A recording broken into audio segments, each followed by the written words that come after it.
I'm disappointed in every one of you. I'm sorry, I didn't mean to offend you. I'm disappointed in every one of you. I kiss you on the mouth. No, I'm not cool with that. Just, I'm sorry. One more time. I'm disappointed in every one of you. Your son looks like a fag to me, totally. I'm disappointed in every one of you. Yo. Disappointed in every one of you. All right, come on. Honestly, I can't do it no more. I'm disappointed in every one of you. Let me tell you why. It's gonna be all right, Nicky. Go ahead, shoot. We just killed a fucking man. What are you going to do about it, asshole? Don't be afraid. It's just an asshole. What are you going to do about it, asshole? What are you going to do about it, asshole?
All right, welcome to BDA Boxing, the boxing debate arena. Your host for today will be King Bucho. All right, fucking Wayne. That shit started at 4:30 Eastern time, and it's 6:30. One of the longest Waynes I've ever fucking seen. But anyways, shout out to everybody in the chat. We have, let's see, the Fight Scout, Nopal Castellanos, Pete, Box, Triple JJ. Who else do we have here? Jason Bourne, Poodle, Poo-Dude. All right. Then we had also a bunch of people. I don't know. I've been here for a fucking long time. Johnny Boys as well. All right, guys, I'm gonna send you a link soon. I'll only send the link to Stu first, because I wanted to address some issues. The issue regarding his latest video, which created a lot of controversy. So, all right. Well, what did you guys think about the Wayne? Who, me? Yeah, the chat and you as well. Oh, well, it was a weigh-in, bro. You know, there's not much to say. I mean, I think they both looked in very good shape. It doesn't really. I mean, when you're at that level and they're both in that sort of shape, it doesn't really tell us much. You know, you can't predict a fight. I mean, I know boxing style likes to see people's six packs and all that lot before he makes a decision, but that's not me. You know, so it doesn't. It's just 2 hours. I mean, how long does it fucking take to get on scales and weigh yourself in? Does it need to 2 hours? Little video clips here and there. Sergio Mora rambling on forever. I mean, it was torture. And to top it off, the DAZN stream was hideous. I mean, I think I see a lot of comments. I mean, people have to understand that that's the YouTube stream, and YouTube just can't handle thousands and thousands of people on a stream at one time. The DAZN app that you would actually buy to watch the fight was fine, because Butcho was streaming. Yeah. Butcho was streaming it to me, and I was watching it off his app, so it was fine. It was just the YouTube, but everyone's gonna use that as a reason not to get the thing tomorrow. But listen, I don't care if they don't get it. Go and free stream your way to the fight, and you know, I pray that it freezes on you and you can't get it back just for being tight. Because if you claim to be a boxing fan, then at least support it when a company like DAZN comes along and tries to put on the big fights. But you know, the box is just full of haters and full of moaners. A lot of people that watch boxing, they want to take a lot out of boxing but put nothing into it, and then that winds me up. Yeah, I'm also hearing that oh, I don't know how to use the zone, or my friends don't know how to use the zone. They don't understand. I'm like, do you know how to use Netflix? And how many people have fucking Netflix? That thing's so big now. Everybody has Netflix, as far as I know. Most people do. Yeah. I mean, It's the if you've got a same smart TV, concept. you can do. If you've got a smart TV, even off my laptop, I just on my computer, I just press play on TV from YouTube, and it just automatically goes on straight onto my big screen. So you can do that with your apps as well, sort of thing. So it's I'm that generation where I've just passed. I'm not really a a technology man, because when I was a kid, the calculator just come out, sort of thing. Yeah. Do you know what I mean? So I'm not really, but I've grasped the idea of using these apps recently and streaming them onto my TV and that lot. So yeah, once you get the hang of it, it's But how it's just difficult is? I mean, come on, man. These either people have that or pay Netflix, $80 man. for fucking garbage. It's not that difficult, man. This is an excuse, man. Seriously. I mean, in this day and age, you can't download an app and watch it on your phone, computer, or TV, smart TV. Or you can watch it on your PlayStation. You can watch it on your Xbox. You can watch it on an Apple TV. Come on. Anyways, Stu, before I invite more people and we start taking some phone calls, do you want to address the video that you made and some of the comments that people were making there? What comments are you talking about then? Well, I don't know if I'm gonna get into it. I was talking to this guy and he's like, well, people don't relate with the zone and the fights that they're basically some people don't relate with the boxers that are gonna be fighting on the zone, and that is one of the reasons why they don't get the zone, or they don't buy the zone, or they disagree, or they complain about the zone. I don't like. Okay, listen. If you don't relate to AJ, heavyweight champion of the world, Usyk, a pound for pounder, Canelo, a pound for pounder, Daniel Jacobs, Golovkin, a pound for pounder. If you don't The list relate with goes the on. if you don't relate with the boxers in the World Boxing Super Series, then listen, I don't know what to tell you, but you're probably not a boxing fan. You aren't a boxing fan, and like I said, I don't even know why it would would be controversial, that video I did. It's facts. I've got you got the morons like Nepal in the chat saying I'm a loose cannon, but telling the truth, because he's one of these little fucking he's one of these little fucking snowflakes that gets butt hurt, and he's always offended by someone or something. I'm not here to entertain people. I'm here to tell it how it is, and if you don't like it, then switch off. At the end of the day, I just spoke from the heart, and anyone that doesn't like the zone, or anyone that doesn't want to support the zone, you're not a boxing fan to me. I don't care if you're my dad. So you're not going to change my mind. You're talking for a man that spends a lot of money through the years on box office events and subscription to channels, and it's cost me an absolute fortune to watch boxing. It really has. And I've had to cut down a little bit because there's only so much you can do when you've got all Netflix and Sky and BT Sport. So this DAZN is like it's like a breath of fresh air to me, sort of thing. That I can watch Canelo-Jacobs without getting 25 quid out of my wallet again, because that's what happened when they had to fight Golovkin. I had to pay for that fight.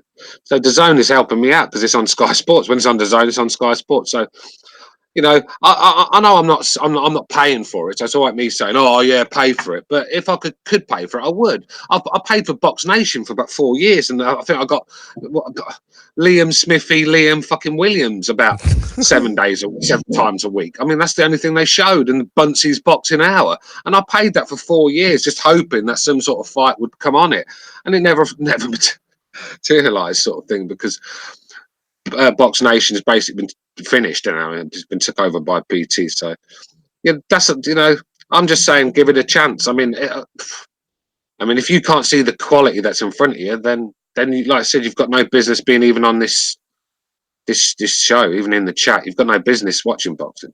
That's how I see it. What about the I don't relate to these boxers excuse? Sorry? What about the I do not relate with these boxers excuse? It's an excuse, Yeah, basically. I see the guy who said that. I mean, I think the reason he said that, a lot of them fighters are just a bit too powerful for him. That's probably what it is. Because if you can't relate to the skills of Usyk, then you just, well, I don't know what to say. If you can't relate to Golovkin's power, if you can't relate to the all-round skills of Canelo Alvarez, then what can I tell you? You know, I mean, if you go and watch fucking Broner again and watch him get bashed around the ring for 12 rounds, if that's what you like. So imagine, yeah, exactly. Somebody relates to Adrian Broner, but doesn't relate to Alexander Usyk. Imagine that, man. Yeah, innit? Yeah. Unbelievable, isn't it? Yeah. Relate to Charlo, but not relate to Canelo Alvarez and Golovkin. But they relate to Charlo, the guy that Hasn't done shit. barely got past Korobov. They relate to that guy. Virtuoso, thank you for that contribution, he says. Virtuoso says, if the PBC had a streaming app, it'd be called That Shit. Listen, they have a lot of good fighters, but they just don't make the fights that we want to see. Stu, did you hear about Jermall Charlo's next fight? Jamal, no, who's he fighting? He's the middleweight one. He'll be fighting. Yeah, I know who you mean. Yeah, okay. Late June against. Hold on, I forgot. Shit. I even forgot the name. Adams. Adams, who? The fucking I Adams don't know, family? man. Brandon Adams. Brandon Adams. Jerry Adams from the IRA? Who's Adams? Man? I don't know, man. Brandon Adams. It rings a bell. Oh, Brandon Adams. Oh, right. Yeah, I mean, that's one that really gets the appetite going, isn't it? You know. Yeah. I mean, I'm sure I'm going to put that one in the calendar. You know, Well, I mean, yeah. This is what I mean about PBC. I mean, Charlo's at a stage of his career where he needs to be getting in big fights and building his brand. If he's good enough, he'll make it. If he's not, he won't. It's simple in boxing. And you know, how long can you fucking keep feeding this guy cans? I mean, all right, they're taking a step back after Korobov, probably because that was pretty embarrassing for them. I mean, he had like 3 days to fucking prepare for that fight, and he still nearly won it, Korobov. So maybe they're taking a step back with him. But this is a guy that they've hyped up to be the guy that knocks out Golovkin and beats Canelo all over the place. I mean, it's not looking that way to me. And these guys they're throwing in front of him. I mean, I don't dislike Charlo really. I don't dislike him, but the guy fights nobody. And I heard Jamel's fighting Harrison again, isn't he? Yeah, and that's a good move. That's what the other Charlo should. That's what Jermall should have done. He should have fought Korobov again. Yeah, they should have made it, but on different nights. I don't agree with twin brothers fighting on the same night. No, I've got twins myself, and I just wouldn't want them fighting on the same night anyway. I just think if you see your twin brother taking a pasting just before you're about to go on, even if he gets safe, the fucking oxygen mask come on or something, and he gets stretched out for precautions, even that's going to be on your mind, and that's going to take you off your game plan. So I don't like the fact that two twins should be fighting the same. So I think they should do it on separate nights. But yeah, I'd like to see him Korobov again, definitely. Is this a good step back for Charlo? The Jermall Charlo is fighting this type of guy because you said maybe because after the Korobov fight they want to take a step back. But I mean, let's be honest, this guy's 28 or 29, I think. Bro, listen. This is the problem. Sorry, Johnny, go on. No, what's up, fellas? I was just gonna say. So let me get this straight. Charlo, who's in his prime years, can fight a tomato can. That's not a problem. But Triple G, who's pushing 40, he can't have a tune-up fight. But there's something wrong with that, though. But Charlo, who's fucking 20-something, is still fighting bums. Get the fuck out of here with this shit, man. And Bucho, real quick, bro, I know you said I don't want to get. Yeah, I know y'all don't want to talk about this shit. But what is it? when I seen that troll in your comments earlier, I had to jump on his ass. I know you can fight your own battles and shit, but I had to say something to that fucking idiot. I mean, I saw one comment. Right, that's it. I'm unsubbing. You're hate for the LDBC and all that. I mean, seriously, grown ass man. I mean. Not to open up that can of worms, Bucho, but I had to jump on that fucking ass clown. Yeah, I don't know where he was going with this. Then he's like, "Well, I'm not denying or what's it? I don't disagree or agree with this." So I'm like, "So what? Why are you writing a comment if you don't agree or disagree?" Like they tap dance around every fucking issue that we talk Yeah, about. Busho, that's what I told him. He's like, well, he was like, well, what do you care if the LDBC doesn't like the zone? And I was like, well, what do you care what we think about you fuckers, bro? What, Exactly. Yeah, that was a recurrent theme there. Like they kept saying, "Well, they don't pay attention to you. Why do you pay attention to them?" Ha ha ha ha. Lol lol. I'm like, why are you paying attention to us anyways? Well, why can't we speak our mind? I mean, it's not like the LDBC lack opinions. Yeah, but These people have opinions on hang everything. on a minute. Didn't they come to our channel to watch our video and then tell us? Exactly. No, what the fuck? I mean, I could understand if we went to them and told them what to do, but I mean, they're children, isn't it? They're And children. one more thing on that, and that's what I told him. I said, dude, if it was a bunch of fucking Italian guys, a bunch of dagos like me talking a bunch of racist shit, I'd get on them too, bro.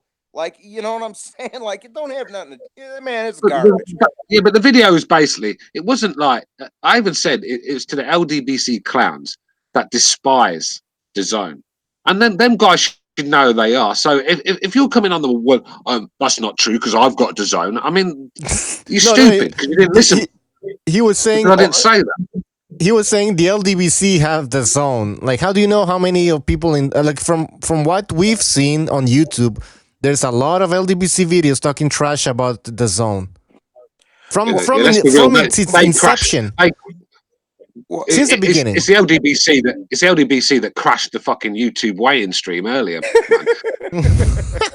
Well, and here's the thing. I said, okay, that's what I told him. Like I said, I don't want to. I know Bucho don't want to get into a big thing about this, but well, BDA told me not to. What's that? BDA told me not to do it today, but he told me do it for a little bit, but then move on. So yeah, we'll just do it for a second here. Yeah. But yeah, that's what I said. Okay, so three of the 200 LDBC channels got the zone. The other 195 of you guys sit over there and call fucking Eddie Hearn a plantation owner. So shut the fuck up. Get out of here. Yeah. I mean, I'm getting stick in the chat. They're calling me an advocate for the DAZN, but yeah, damn right, I'm an advocate for the zone. I want you Americans to get your money out of your pocket so DAZN can hang around, so I can get my free fights on a Saturday night. Keep paying, boys. Keep paying. The American dream. The American dream. It's $8 if you live in the US and you buy the 1 year and you pay $8.33 per month. Come on, guys. Still, I did get stuck watching the YouTube stream because I always watch the DAZN fights at my old lady's house because she's got the smart television. Yeah, them smart TVs, mate. If you get a chance to invest in one, mate, you should get one. They're fucking do everything on them. Yeah, I always watch the big DAZN cards at my old lady's house, man. I mean, the YouTube stream was freezing early, and all the moaners were, "Oh, but it's like this tomorrow on the fight." But like I said earlier, Butcho he's got the app, so he streamed the weigh-in from the app, and it was fine. He was streaming it to me on Skype, so I could watch it. So it's the YouTube that was crashing because it's not built to have 14,000 people watching a fucking weigh-in on it. You know, right? Exactly. Technically, I didn't stream it. Yeah, no, I was just joking, by the way. I saw it. Just say I saw it anyway. I saw it. All right, we have Gonzalo in the chat, and we also have Pete. What's up, guys? Hello. Hey, hello. How you doing? What's up? All right. What's up, buddy? What up? All right, yeah, Gonzalo, my YouTube crashed. Your YouTube crashed? All right. Yeah, I don't know if it's because my wife hasn't paid the bill, because right when they were going to get on the scales, my YouTube crashed and I can't get back on. So I'm mooching off the neighbor's Wi-Fi. You're stealing some Wi-Fi. Okay. Well, yeah. I'm only divided by a wall here, the next door house over. Like in the bathroom? It's a dirty kitchen. It's on the outside. All right, guys. Let's talk about Canelo and Jacobs. What do you guys think about the weigh-in? I know it was very long, but did you guys see anything? Did you notice anybody drained or weak? Jacobs looked pretty good. I guess Chris Algieri's doing his job. He looked better than the other fight. Yeah, they both looked all right to me. They both looked all right to me. I mean, you know, I because it was kind of choppy for me, like I say, because I wasn't at my old lady's crib. But who started the pushing and shoving? I didn't see that. I stopped watching after Canelo got off of the scale. Oh shit! Hold on. Oh yeah, Hold on, Johnny boy. Let me just give a shout out to John Gonzalez. He says dance. I think he means the zone. He's just making a joke. Dance is a great deal. If you can pay $9 a month, kill yourself, or pay a handle for it. That's a very good point, John Gonzalez. All right, go ahead, Johnny boy. What happened? No, I was just there was some some pushing and shoving going on at the little scuffle there after when they had the face off. I didn't see who started it though.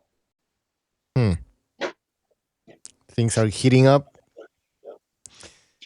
Yeah. Okay, well, so I guess that was the most exciting part of the whole night. I guess that little shove at the end. I don't know. I thought Canelo looked a little bit drained, but then he really didn't. So there's not much to say about this Wayne. Is what I mean. Yeah, I mean, I don't really like doing 2-hour shows on the physique of another man. I mean, I think we should move on. I talk about the fight. I mean, I can understand if one guy was a few pounds overweight, and he had to go and run it off or whatever. That makes a lot of difference. Or one guy's dry and looking fucking like Jamie McDonald did against. Was it a Nui? I mean, he looked like he looked half dead, didn't he? So I can understand if he looked like that, but both looked in tremendous shape. I mean, Canelo's. We said it. Well, you said it earlier, didn't you, Butcher? You said he looked like like I've always said, American Pitbull. Yeah. The way he looked in very good shape. I mean, it's when people say, "Oh, he looks dry," Of course, he looks dry. If you took that sort of weight off and trained like him, you wouldn't have much sweat left. But the time he's hydrated tomorrow, got a good steak in him, a bit of chicken and rice, he'll be good to go.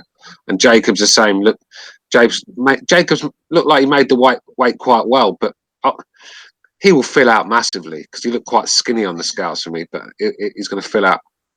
Yeah, you eat 2 steaks. Eat 2 steaks and some broccoli. He'll be good to go. Yeah. So, but like I said, the weigh-in's not really told us anything. All the weigh-in tells us that if we've got a fight or not, and we've got a fight, and that's a good thing because the way boxing's been going lately, I mean, we're worrying every time there's a fight. We're worrying it's going to fucking happen because these fighters are waiting for reasons to pull out. And that includes in the ring. When you look at Amir Khan, I mean, that guy couldn't wait to get. And he's going on again about Kell Brook. I'm still good enough to beat Pacquiao and all. This guy needs to go away. Seriously, I seen that too, Stu. Do you know what he did? I'll tell you what happened. Right, he knew he was going to get knocked out, so he quit, so he could talk this bullshit and get another payday. If he'd have got knocked out, there would have been nowhere to go. He'd have had to retire. I reckon the doctors probably wouldn't even have fucking passed him, his medical, if he'd got knocked out clean. So he found a way out, so he could talk his fucking bullshit, scam us again. I mean, I despise Amir Khan. I just don't like the man at all. He's delusional, and I want him to retire. Just let it go. I really do. Let it go, Stu. Don't get mad at that, fucking Amir Khan. I can't help it, bro. I can't help it. He's an embarrassment to the UK. All right. We also have Recognize the Matrix. What's up, Recognize? What's going on, people? All right. I'm gonna stop asking if you watch the Wayne because, like Stu said, there's nothing happening. Like, nothing happened tonight. The both fighters look okay. There was a little shove at the end. That's pretty much it. So I didn't watch it. Good. So I don't know. You didn't miss anything. This fucker said right? The thing starts at 4:30 p.m. Eastern time, and then they get on the scale like at 6. So I had to postpone the show every fucking 15 minutes because I'm like, what the hell? Okay, nothing's happening. They're not getting on the scale. Anyways, who shoved who? I don't know. I didn't see that part. Johnny boy, who shoved who? Canelo got in there and got all fucking fresh with Jacobs and kind of headbutted him. That's when it started chopped up for me, bro. I couldn't tell. And so Jacobs pushed, just like shoved him away, right? Pete. Yeah, but it was Canelo. Who started? Canelo's I'm gonna get a initiated. replay of it. Like Jacobs is standing there waiting for the face-off, right? Because Canelo waited in second, so Canelo's getting his clothes back on. Jacobs is standing there waiting, and Canelo jumps up there 2 feet first, like 2 feet at a time. Jumps in there with both feet and gets like jams up right in his face. That's basically what happened. And yeah, and then Jacobs pushed him. Yeah, and then guys almost fell off the stage because there's everybody shoving back and forth. Oh man! Recognize. You remember that second, the weigh-in at the second Triple G fight when Canelo kind of touched heads with them. It was like that, and they just got into a little shoving match. It wasn't. I mean, you know, nobody threw hands like fucking Riddick Ball or something over here. Yeah, Morales Barrera. Yeah, exactly. Yeah, so yeah, apparently in the chat we're getting confirmation that Canelo is the one who initiated this confrontation, I guess. He was pressing his head against Jacobs, and then Jacobs pushed Canelo's head back, and then Canelo pushed him back again, and then a Royal Rumble ensued. All right. Well, listen, guys, for this show, we're going to be doing a relaxed show, I guess, where we're going to be taking some phone calls and talking about whatever, because we already broke down this fight, so we're just going to chill today. It's Chill Friday, basically. All right. Look, somebody got it up. Pete got it up. Yeah, Pete got it up. Yeah. Let's do this. Let's do this. You like that screen share, don't you? I'm fucking. That's cool. I'm a fucking hacker. Look at my Tecate girl right there. Hello. I'm gonna start. You could tell Danny Jacobs has to lose a lot of weight. You know how you could tell, man? Look at that sunken, the way the shoulder, his chest is like, you know, out, but the shoulders look. Watch this. Yeah, I said the same, bro. He looked a bit skinny. Yeah, you know what it is, because he's a guy that should be around 200 pounds, man. Yeah, he's gonna, like I said, it looks like his body's gonna fill out. Come on, let's do this. Let's do this right now. Let's do it. Yeah, see, Jacob's like my size. He's like 5'11", 6 foot. That's when I'm in good shape, like 200, 210. Where are you? Yeah, where are you? Golovkin, you are next, my friend. That's what I knew this fight's were going to be staged. Man, I'm hyped for this fight, though, dog. It's a good fight. I'm hyped. I'm hyped for this motherfucker, bro. Yeah. I'll tell you what. Yeah, one of the best. Well, one of the top fights of the year for me. Yeah, it's a good. I think. Hopefully, it turns out that way. Guys, be hyped for this fight. I feel like some of the fish is gonna happen. I'm hoping Jacobs pulls off the upset, but I doubt it, man. That I'm the same, mate. I recognize. Same. I feel like something fish is gonna happen. Yeah, Danny Jacobs is the sort of guy that you really want to pull for, but you have to. You can't go with your heart. To be realistic, yeah, you got to be realistic. You can't go with your heart. You know, you have to go with your head sometimes. And when it comes to coming on the show, you have to go with your head. And I just there's a realistic chance. Yeah, it's just that the way Canelo's growing as well. I think the confidence he gained from getting that win of Golovkin is going to really see him in good stead, you know. And I know it's only Rocky Fielding, but after that, but look how he looked. I mean, just looked like a different animal altogether. And I just think Jacobs has just got. It's going to be a hard night for him. Just put it that way. You know what? I said the same thing, bro. I'd like to see Jacobs pull it off, man, but it's kind of wishful thinking. You know what I'm saying? I think before, like a few years ago, it would probably be a more even fight. But now, like Canelo just will overwhelm him. Yeah. I mean, Canelo's on another level now. But I was also going to ask you guys, does the fact that Jacobs doesn't have a chance to win in the scorecards take away something from this fight? Because that's what I keep hearing. It's like, oh, I'm not excited about this fight because, you know, Jacobs going to get robbed if it goes to the cards. Well, it probably helps. It probably helps us in a way. It probably stops Jacobs from going on the back foot, stinking the joint out. So he's going to have to come and fight, and that's going to help us fans because we don't want to see one fighter on the back foot trying to pop shot his way to a win. We don't want that. So yeah, I think Jacobs knows it. He's not going to win on the cards. I think if Jacobs even makes it look close, he's won. It's a bit like the Fury situation I said the other day. Although Tyson Fury got robbed, he sort of like come out better for the draw sort of thing, more popular, and he got more affection sort of thing. And I think that could work in Jacobs' favour, especially with Canelo, because he's not very liked, is he, Canelo? So Jacobs could become the American hero just by giving Canelo a good fight sort of thing. Well, yeah, I mean, he's going in there. He knows he ain't gonna win fighting like fucking Lara. You know what I'm saying? Like, come on. The Quag said Bird's card is 140, 108 for Canelo. That's true. Wait, is Bird actually gonna be there? What's the whole thing with Adelaide Bird? She's not gonna score the fight, right? Oh, they changed her. What, into a man? Oh, okay. Well, did she get sex change or something? Oh, I think they're. Go ahead, Stu. No, go on, Gonzalo. Go on, bro. I think people are overreacting always through the whole Canelo career of late, with him saying that he's gonna rob everybody.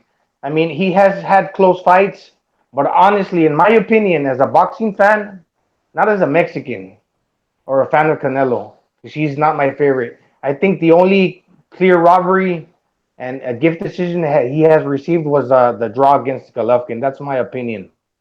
So I'm not going to go into this fight with preconceived notions. No, you know. Go ahead. I'm sorry, apology. Go ahead, buddy. Yeah, I agree with that, Gonzalo, as well. If you watch his fights, like the Trout fight, for example, people complained. I thought he clearly beat Trout. The Lara fight, I gave it to Lara by like 1 round, so it could go either way. And then the other fights in his career, he won decisively or knocked the guy out. So I think it's only the Golovkin fight. Well, yeah, go on, Johnny. Sorry again. No, it's okay. I was just gonna say, I agree with Gonzalo. I thought that the second fight with Golovkin was one of those. Like I say, it's one of those. If you had it 7-5, one way or the other, or a draw, I'd be cool with that. The only real gift, the big time gift he got was that first Golovkin fight. Yeah. Yeah, but that doesn't take away his talent. I mean, a lot of you guys class Golovkin as the greatest middleweight of all time. So the fact that this kid got in the ring and hung with him for 12 rounds and did well, didn't win the fight. I agree. The first fight he lost. You know, I hold my hands up. He lost that. But he held with him when a lot of guys were falling over the minute they got fucking hit. And Golovkin was going for everyone. So Canelo grew in confidence in the second fight. And instead of letting Golovkin get a lead, he just put it on Golovkin from the start. You know, he knew he could take his shots and he knew he could hit Golovkin. And I think he just grew in confidence. And that fight, certain fights make fighters. Like Floyd, I mean, the De La Hoya fight made him, but I think this fight made Canelo, sort of thing, where he just, the confidence, and I think he feels unbeatable at the moment. It's going to take a very good man to beat him. I just don't think Danny Jacobs is that guy, even though Jacobs, for me, is the third best in the division at the moment. Well, you know, like, it just, as boxing fans as a whole, it just sounds like a built-in excuse when you got this fight happening and everybody's already saying, well, he's not going to win. It just takes the, it takes the good feeling, you know, away from about, you know, it being a good fight. It sounds like a built-in excuse because, I mean, the guy has a legitimate chance of winning. Jacobs does. He's the bigger man. The Jacobs has a, like you said, Gonzalo, he does have a legitimate chance winning in reality. I'm talking about winning what happens in the fight, but we can't ignore that Canelo gets the benefit of the doubt of when it comes to fights. I mean, your show will go live in 5 seconds. Do you recognize what benefit of the doubt has he got? Well, okay, aside from the Golovkin Floyd draw. Mayweather, he should have never gotten 6 rounds. He should have never gotten 6 rounds on a No, but he lost the justice. But he didn't get the fight. He didn't win it. Yeah, but exactly. It doesn't matter. I mean, he won 3 rounds at best, bro. 3 rounds. Yeah, but justice was done. We all know. Was that Adelaide Bird? Was it her card? Or yeah, Adelaide Bird. I mean, look at this. This woman is an absolute fucking clown. I mean, she's going to be on one of my clown cards. The other scorecards are pretty bad themselves. I doubt this woman could fucking hoover your fucking carpet properly. Never mind score a fight. I mean, she is absolutely fucking useless, taking backhanders for days. I mean, she's one of the most corrupt females in the sport of boxing. So she's took a backhander off Canelo or De La Hoya, one of them. Of course she has. But at the end of the day, Canelo didn't get the win. So justice was done. The only really bad decision I've seen was the Golovkin first fight, because I had him beating Trout and I had him beating Lara as well. So I don't think it's as bad as you say. No, look, I agree with you, but I've seen him get favorable scorecards, in my opinion, that were a little too far. Cotto against Cotto, when he fought Cotto, there's no way he won 11 rounds to 1. No way. And one scorecard, so you're gonna say? But I'm saying, Gonzalo, in one scorecard, he won 11 rounds to 1. What fucking But that one bad apple is that one bad apple gonna ruin everybody else? The best Cotto did was won 3 rounds in that whole with the judging. Okay, that means one judge gave him 3 rounds.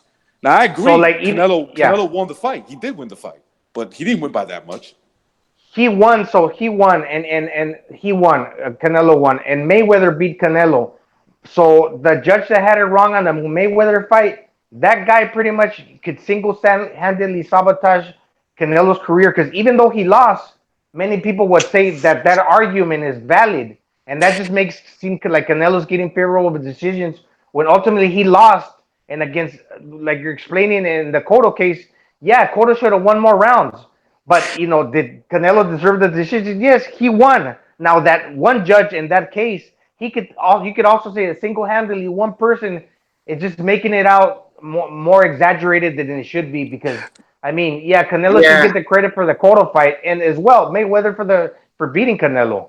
Gonzalo, we can't just blame it on one person. Gonzalo, but the thing is, bro, is what Recognize was saying is, like, they're stretching the truth, bro, is what he's saying. Like, if he's like, exactly, let's just say, that let's just say tomorrow night's fight is say everybody here has it 6 rounds apiece. You know what I'm saying? Let's just for argument's sake. So now, if these judges have it 10 rounds to fucking 2, you can't. You know what I'm saying? Like, even the correct decision was given in the Floyd Canelo fight. Yeah, the correct decision was given in the Cotto Canelo fight. But the scorecards were fucking wide and close, bro. Like, he's just getting too much slack, is what he's saying, dog.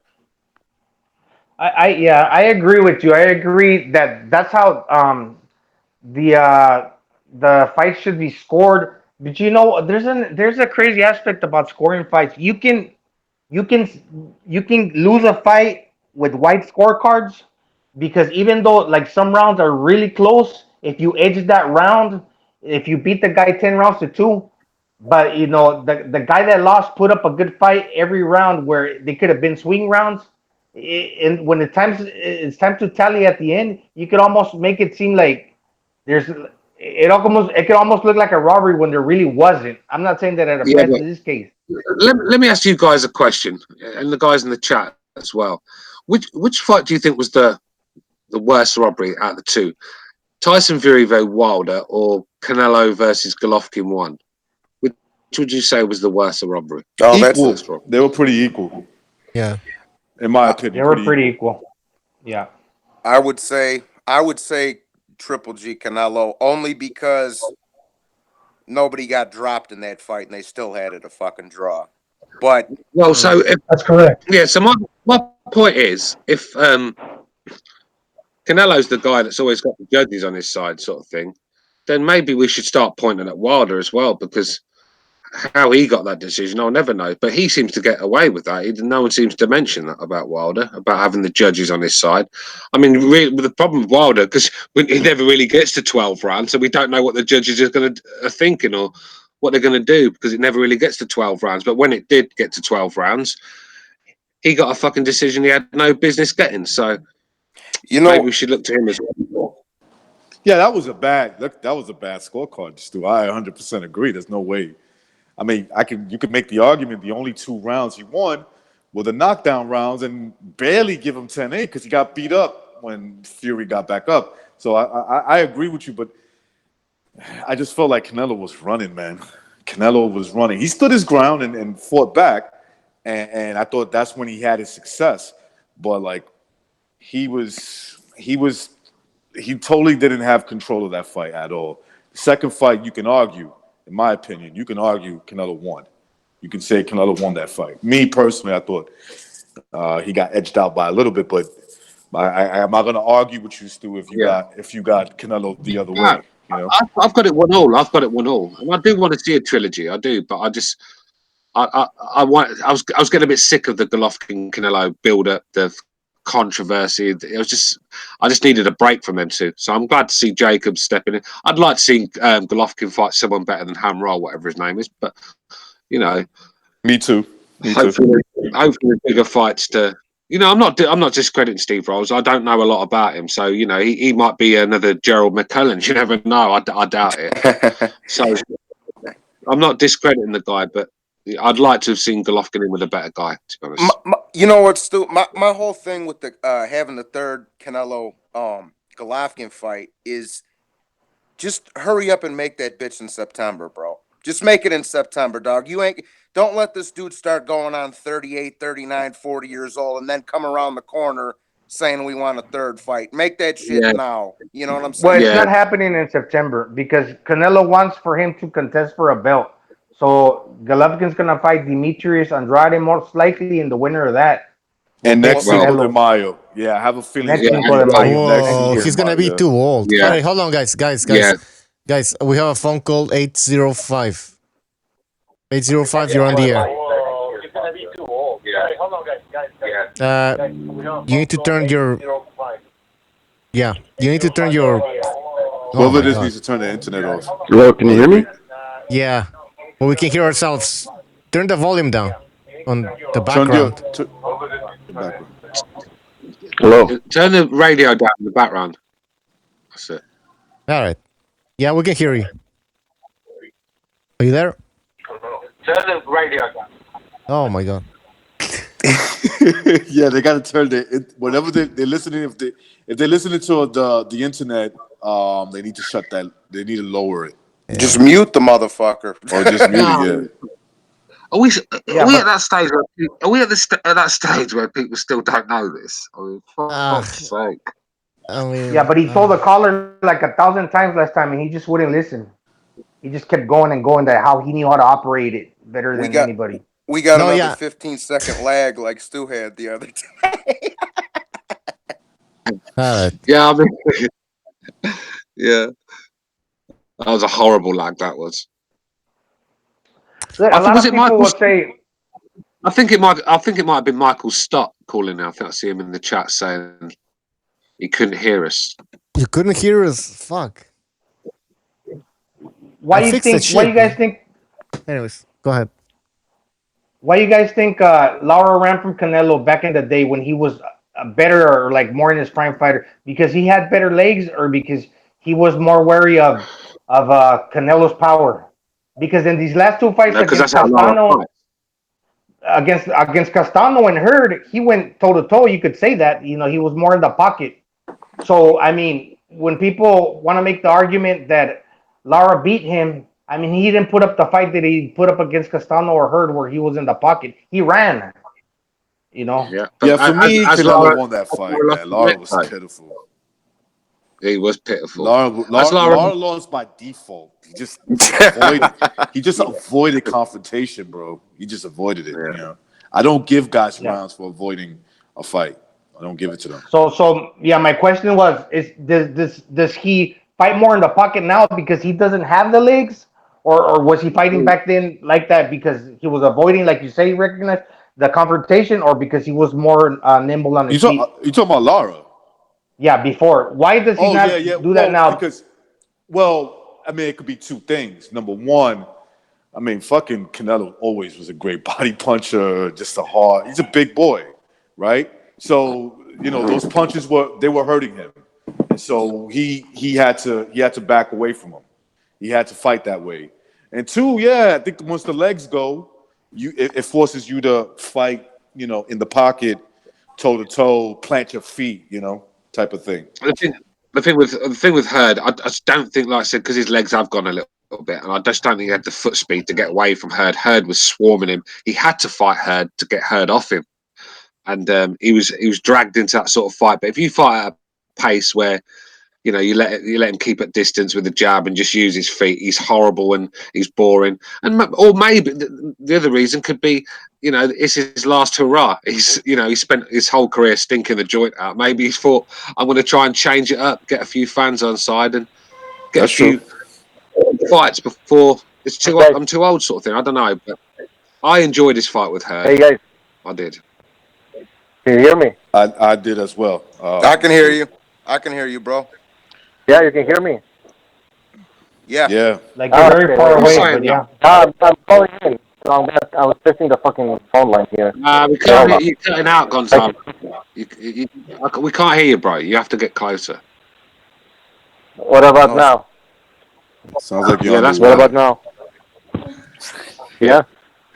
Sounds like you're underwater. All right. Well, I don't know. Sorry, hold on. It sounds like you're swimming in the Canadian Sea. Yeah, what about now? Say again, Butch. Hold on. I'm testing this thing, guys. Yeah, Sounds it's like better. you're hanging out for balcony. Oh my God. Butcho sounds like he's calling in from El Chapo's prison cell, man. He's hanging out with El Chapo right now. The fucking yeah. It sounds like digging the tunnel. El digging the Chapo, tunnels. you're my hero. I can't say it on publicly, but you're my hero. I want to be just like you. That sounds like Losetta's got Bucho trapped in the basement. I wonder if they allow El Chapo to watch the fight on the zone. Probably not, huh? You don't get those special privileges in the American jail. Probably not, huh? I'm sure a guy with that. All right. Well, this is the best we can do. I can hear you, but it's just what it is. Bucho, it's low. It's like you're far away. Not you. You can. I don't know about anybody else, but I can hear you. Yeah. Right. Excuse me. It sounds like you. It sounds like you were on the fucking wire like Big Pussy from Sopranos, bro. Motherfucking fucking. It sounds like you're working in the elevator shaft like I do, but it's like you have no connection at all. You barely have connection. Sounds like that microphone from that La Ling had on Carlito's way. La Ling. Yeah. Come on, man. I can't even hum. Hey, recognize this is possible. I gotta walk around in fucking diapers, Carlito. I can't even hum, Carlito. I don't know what the hell is happening. Oh, wait. You sound perfect now. Yeah, because I'm no longer on my phone. And it's not an old phone. It's like a Galaxy S6, so it's... Nah, iPhones are the best, bro. I'm telling you. Nah, fuck iPhone. Anyways, well, guys, if you want to call in, we can try again. Shit. All right, what's going on? Go on. No, basically, I was just telling people, if you guys want to call in, feel free to call in. We'll take your phone calls. Yeah, call in, debate. Let's make it happen. We can talk about whatever you want to talk about. Yeah. Oscar De La Hoya, he got ripped off against Mosley, right? The second fight. The second fight. The second fight. What about the Trinidad? Oh, he don't did get me that to started on himself. that shit, man. He did that to himself. In a way. I think he ripped himself off. He beat him when he fought. He outboxed him. There's no doubt about that. When he decided to throw hands with Trinidad didn't have a prayer. But so, and against Felix Sturm, he got a gift, right? Yeah, he did. Yeah, this is the interesting thing. If you guys remember, I can't recall who against who, but I know after that, this is what happens with boxing. He got gift decisions himself. Felix Sturm did. Mate, what goes around comes around. Felix Sturm, I just thinking off the top of my head, has had 4 clean robberies, I think, something like that. 4 or 5 at least. This guy has got no room to be complaining about De La Hoya. This guy's robbed fucking Martin Murray. He robbed Macklin. Stu, Germany. Come on. That place is one of the worst places in the world, man. Yeah, This is the I mean, fucked up thing. Yeah. I was just going to say, I mean, even if the Germans can't fucking do you in with weapons, they're doing you in other ways, aren't they? It's boxing. Do you know what I mean? They're always trying to do someone in. And when you go to Germany, I mean, it's amazing how Klitschko, Fury got the nod against Klitschko. I mean, it's amazing that happened. But I suppose Klitschko did very little that fight, and you couldn't really give him rounds. I mean, when a guy throws nothing, how can you give him a round? Yeah, that was a boring fucking fight, man. Yeah, that was a terrible. It was hideous, wasn't it? He was only excited. Yeah, it was only exciting to me because I placed a bet on it. But that's pretty much it. If there wasn't a bet on the line, I would have been fucking sleeping. Who'd you bet on? The greatest moment was, go ahead, Butcher. Who'd you bet on? Nah, Fury. Yeah, that's why. The highlight of that fight was at the end, bro, when fucking Fury started singing. Oh yeah, that's gonna be in the movie. I guarantee you. They're gonna make in like 10, 20 years. They're gonna make a movie about Tyson Fury. Yep. Wasn't he singing R. Kelly or some shit or Jodeci? Was he? He was singing R. Kelly. The only reason that I brought that up, I was gonna say, guys, about Felix Sturm, that he got robbed against De La Hoya, but then he got decisions to go his way for himself, is because who are the judges overcompensating fighters? Like, for example, when one loses, he gets robbed, that they repay him later. Is that what really happened? I don't know. This is my whole thing with Oscar. Okay, I wanted I was like 8 or 9 or fucking 8 years old when he fought Trinidad, and I wanted Trinidad to rip his head off. All right, but I fucking he should have got the nod in the Trinidad fight. Probably he should have got the nod in the second Mosley fight. But Oscar had no business being at 160 to begin with, bro. He was too fucking small to be fighting the middleweight. Because you got to remember, dude, this cat started out as a 130-pounder. That's like Burt Shelton making his way up to middleweight. You know what I'm saying? Like, come on, man. Man, let me tell you, De La Hoya against Trinidad, he won at least the first 7 rounds out of the 7 out of 8 rounds when he fought. Yeah. Because look, like the close fights, like for example, Manny Pacquiao, he got robbed against Jeff Horn, and he got robbed against Timothy Bradley the first fight, right? So, but a lot of people think that he lost to Juan Manuel Marquez actually when they were a close fight, and he got the decisions to go his way, including the tie. Even though he got dropped 3 times, that Marquez should have won. You know what? As far as the Pacquiao Marquez fights go, I thought Pacquiao won the first fight. I thought he edged the second fight out close. The third fight was the draw. Okay, the third fight. If you had Marquez, totally agree, man, Johnny boy. Yeah, that's exactly how I see that. I thought he won the first 2 fights, and the draw the third, and obviously the knockout. In the fourth. Well, did you have Manny winning the first 2? Did you have Manny winning the first 2? I had him winning the first 2 fights. Yeah. Yeah, same here, bro. I had The third fight is. Go ahead, Stu. No, I was going to say I don't know what it is about Marquez. I've just never took the Marquez. He's a good fighter and that lot, but just never liked the guy. And then what he did to Pacquiao in the 4th fight, I mean, I think that was the final straw to me, man. I despise the man. And this guy was a clear drug cheat. I mean, it doesn't get any clearer than one. I think you're right. I think you're right, Stu. But I still look, man. He's getting his fucking ass whipped, bro. And he fucking knocked him out. Like he knocked. Yeah, he just caught him. He caught him getting. He caught Pacquiao getting too greedy.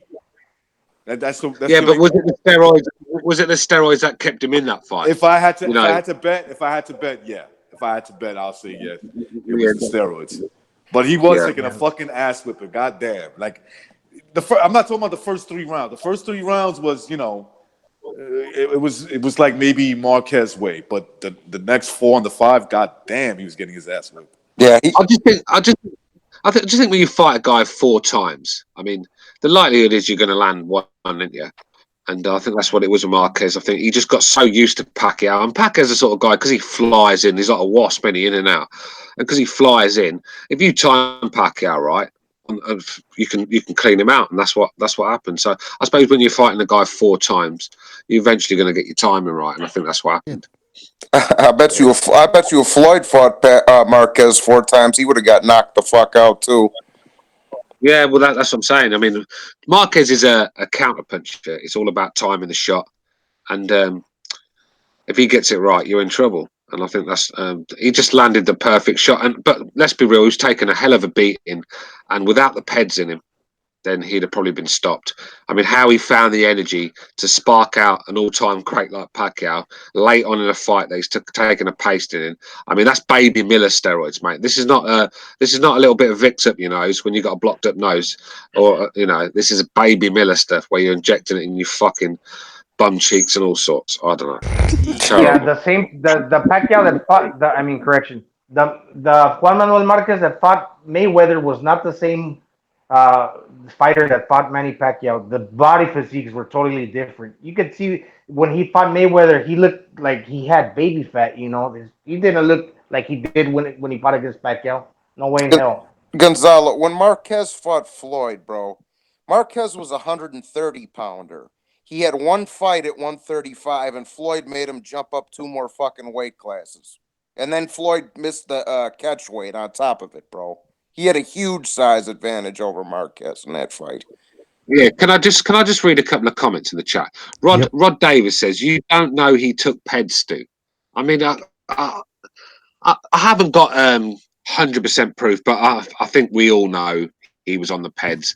I mean, it's not fucking rocket science. Just look at the guy. The guy was 40 years old. He was hanging out with a PED dealer. The guy got bigger and stronger, and he got more ripped. He had more veins at 40 years old than he ever did in his 20s and 30s. And this guy had veins of veins. I mean, he was on steroids. Look at the shape he was in. I mean, he's the Vitor Belfort of boxing. That guy. That's what he looked like. He looked like Vitor Belfort. Stu, do you think that Pacquiao was on steroids or PEDs? Yeah, Pacquiao.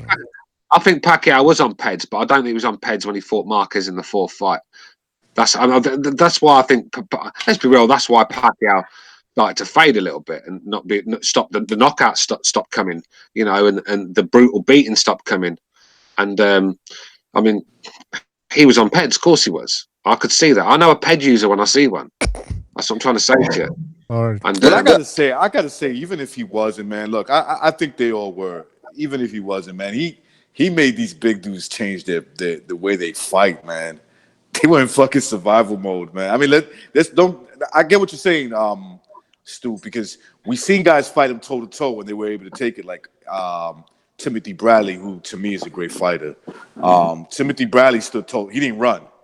Bradley was right there to be hit, and he didn't go anywhere. So, but the thing is, it's just like when he fought Clotty.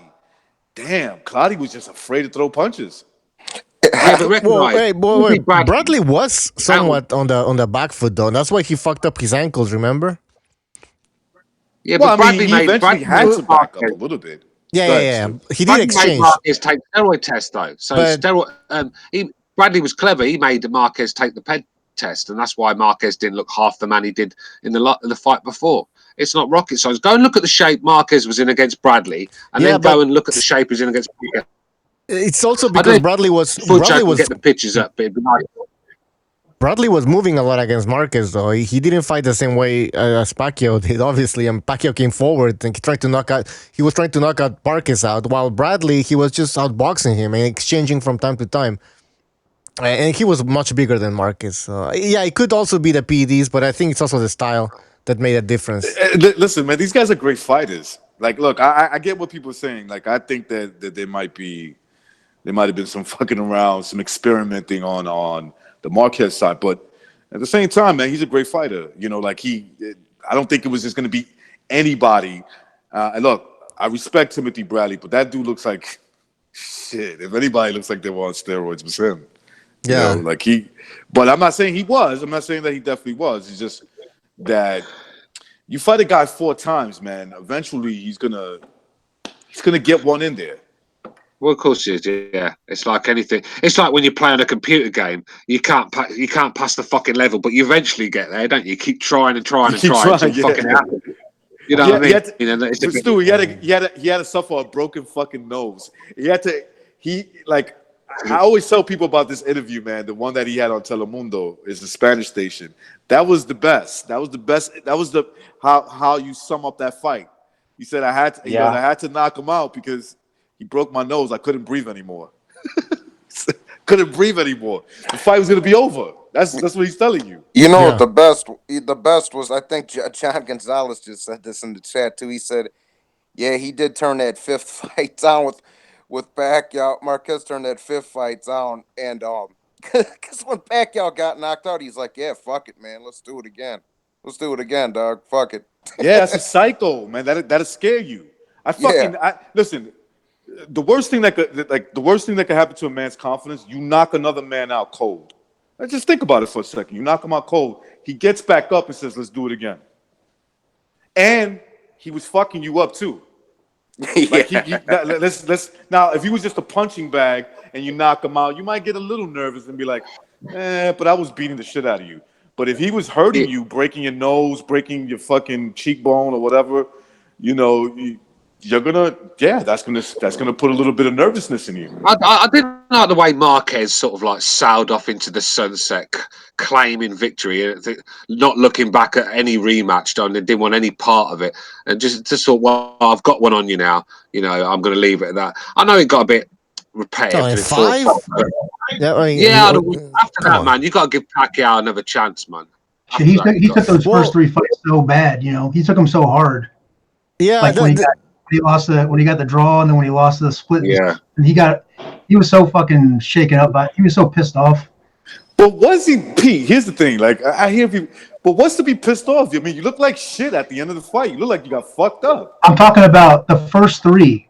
Yeah, no, that's what I'm saying. Like in every fight, he looked like he got his ass beat. Oh, listen. He's all bruised up and shit. The fourth fight, I can understand if he's pitching a virtual shutout. No.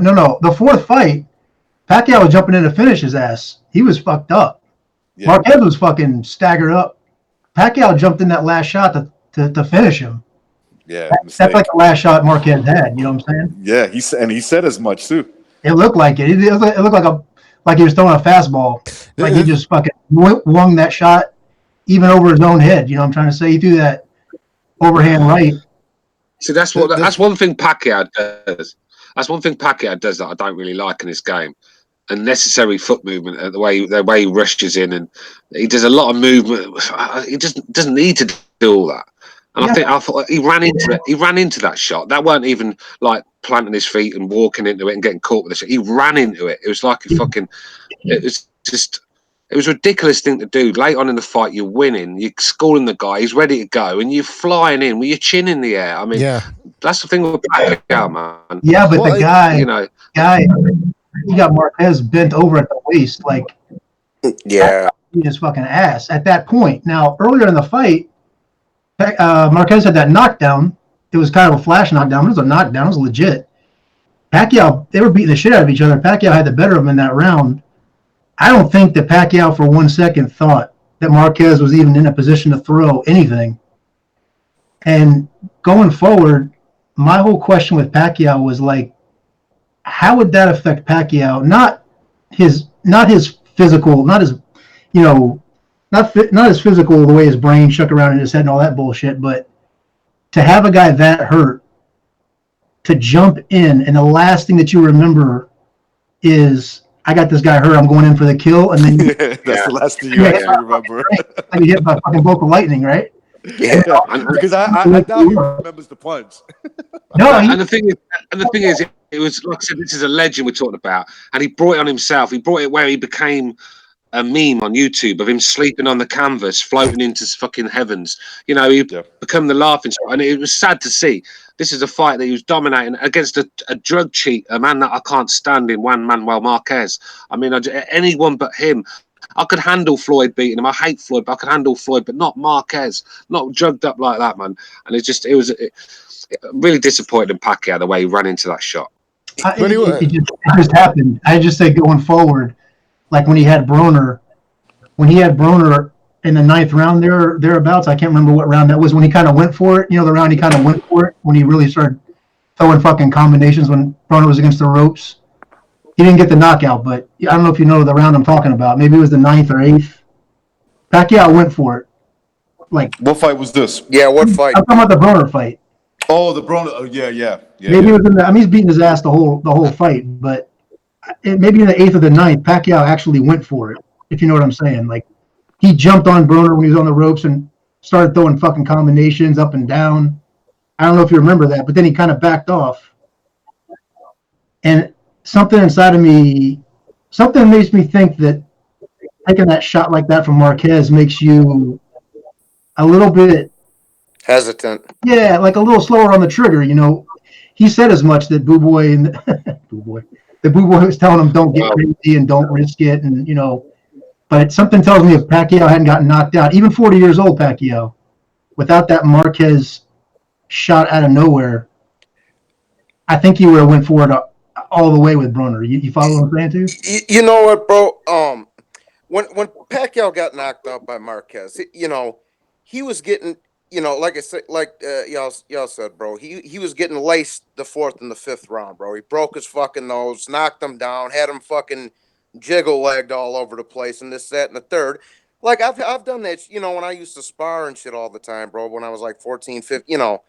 I've been doing that too, bro. Like I'd be fucking tagging the shit out of somebody, and I would just get fucking reckless with it, and dude would catch me with something. That's what happens, bro. You know what I'm saying? Like shit happens like that, and that really marked the end of Pacquiao's like best years to me. The knockout, you know what I'm saying? That was because he was like 33, 34.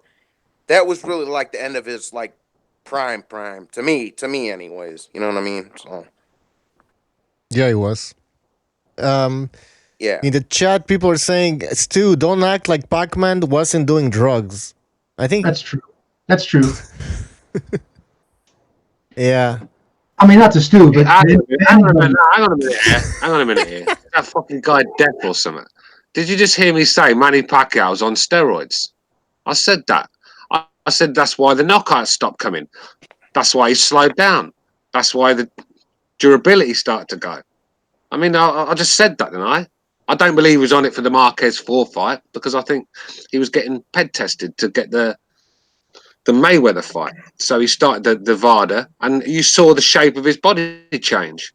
Go and look at the shape he was in against Margarito. I mean, he looked like fucking Bolo Young from Enter the Dragon. Bolo Young. How old was he? How old was he in the 4th Marquez fight? Man? That was a good. Yeah, and then you go then you go back and watch the other fights, and you see the difference. So of course, Pacquiao. You know, these people be bitching. This guy went from real small weights to becoming to fighting at 154 and beating up people like Margarito. You think you can do that naturally? Yeah, but Stu, you think he was clean for the 4th fight? All of a sudden, he's going to go clean? Like Marquez looked like. I mean, you could tell Marquez had his traps. He's all bulky. He looked huge, you know. You yeah, he did. That close in there with him, and you can. Well, I gotta say this. You could go on, recognize. Go on, bro. I'm sorry. You can gain weight, muscle weight. I'm not saying that that's what Pacquiao did. I'm not saying that.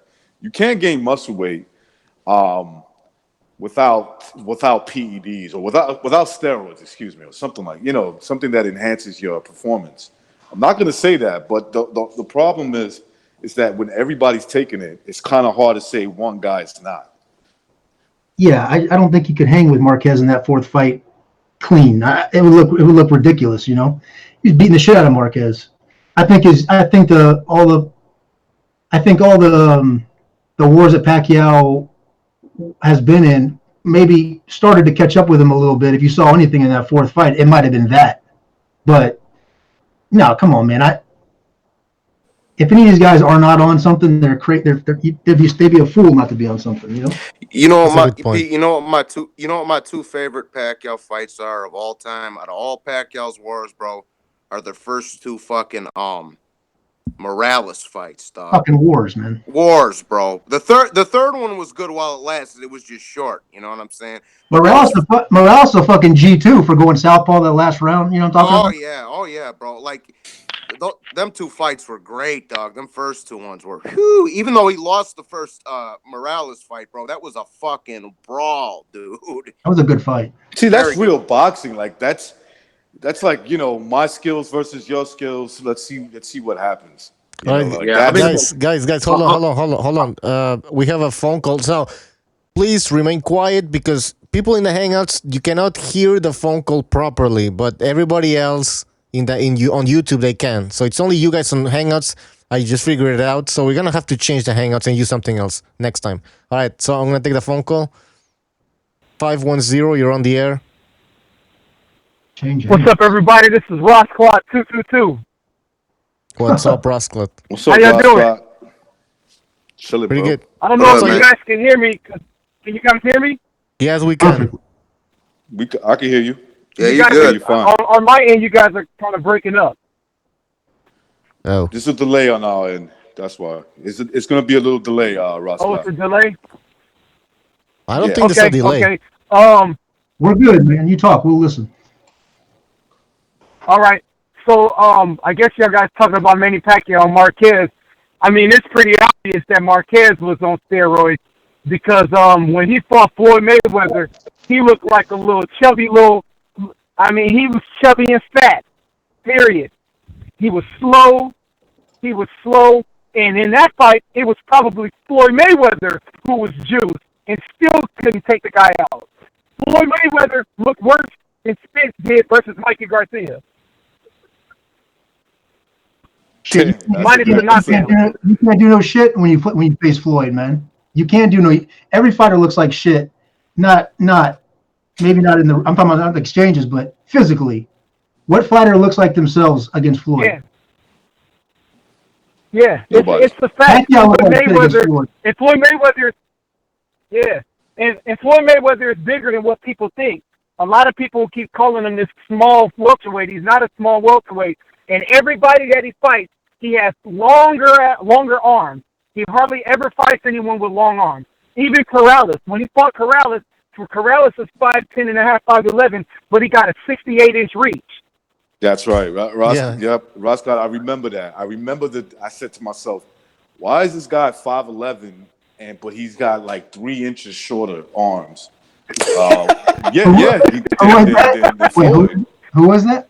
Diego Corrales, Chico. Oh, Corrales, yeah. When they fought, wasn't Corrales from around your way, Ross Club? Wasn't he from around your way? He's a Californian. No, I think the only fighter that's from around my way that's Latin. Oh yeah, he's from California, but like Guerrero's from my way. Okay. Guerrero's from my way. Chico was from Vegas, I think, bro. Well, he may have moved to Vegas, but he was originally from I think he was from Southern California, LA.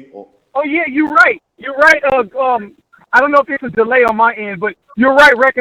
Yes, he's from Sacramento, so he's kind of like by my way. Yes, I forgot he's from Sacramento. Yes, I remember that. Yep. Yeah, and that's why. But like you said, he had short arms. He was tall, but his arms were pretty short for a guy who's pushing, almost 6 feet tall. He had no business fighting out on 130 when you're almost 6 feet tall. Yeah, because in Floyd, remember, Floyd is a range fighter, so he got to have a certain size advantage, which is why with Canelo. Again, Canelo, everybody kept saying how big he is. He drained Canelo 2 pounds, and he had a reach advantage over him. These things people don't look at. Yeah. I mean, listen, I always thought Floyd was just a great fighter. He didn't need these advantages, but I guess he was just real protective of that zero to make money. That he got into that, sort of that styles make matches and kind of like fucking with your opponents, how they prepare themselves to get in the ring. You stuff like that. Look, man, I'm just not a fan of that. But Floyd's a great fighter. He's a great boxer. He didn't need that stuff. Whatever. Yeah. He did. And that's what kills it for people. That's what kills it for me when it comes to making Floyd one of the greatest ever. You know what I'm saying? When I see shit like that. No, that's I remember on he Sky can never be the Sports. greatest ever. You can't like his resume. Don't even tell me that he's great. To be honest with you, I mean, if you I look agree at with his that, too. resume, Yeah. it's a whole lot of fighters in his era. It's too many fighters in his era that he didn't fight. Too many of them. Yep. Yeah. I think Apology wanted to say something. Good No, it's apology. me. Oh, It was me, me. Stu. actually. Stu. Go ahead, Stu.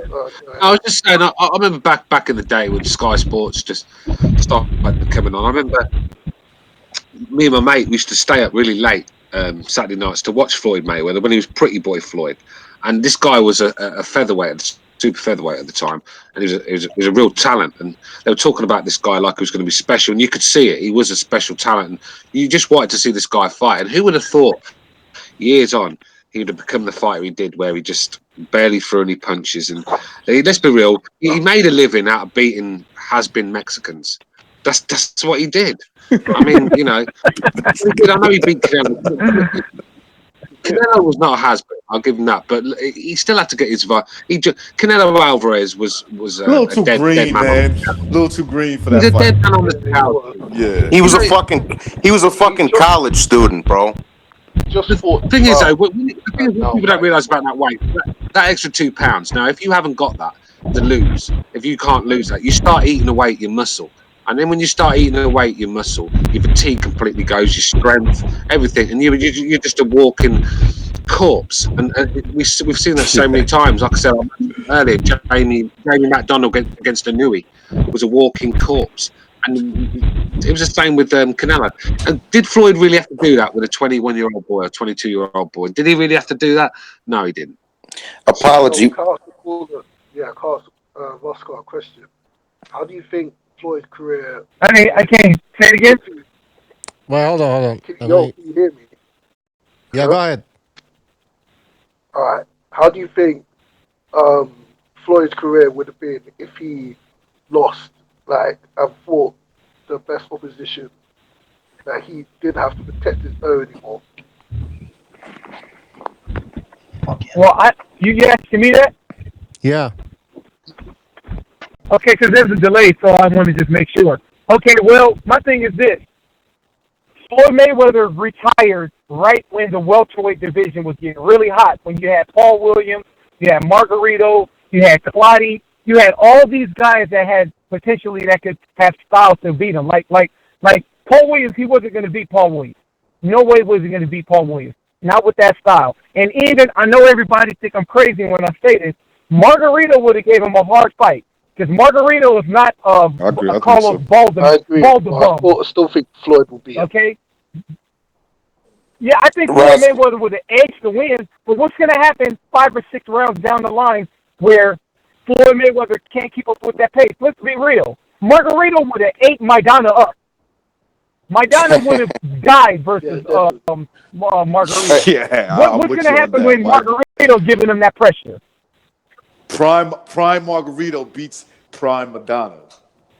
Hey, Rasclot. Yeah, he'll back. Rasclot. If Floyd Mayweather would have fought Margarito, Paul Williams, lose, come back and beat these guys, we would be talking about him really like he's the best ever. And then fought Pacquiao in his prime. Like, you didn't fight Pacquiao in his prime, dude. Like, come on, man. You got the judges.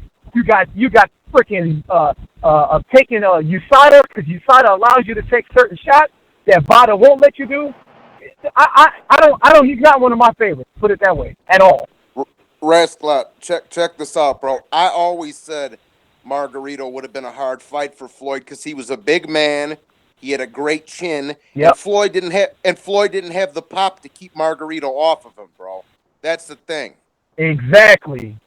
As long as I've been watching boxing, I think that Margarito gives a lot of welterweights problems throughout the history. So yes, he would have given Floyd problems who wasn't a natural welterweight. He wasn't, he was a guy coming up.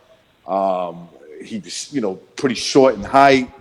Going up, yes, I get it. He had long arms, but that would have not worked against Margarito. He would have to do something else to win that fight.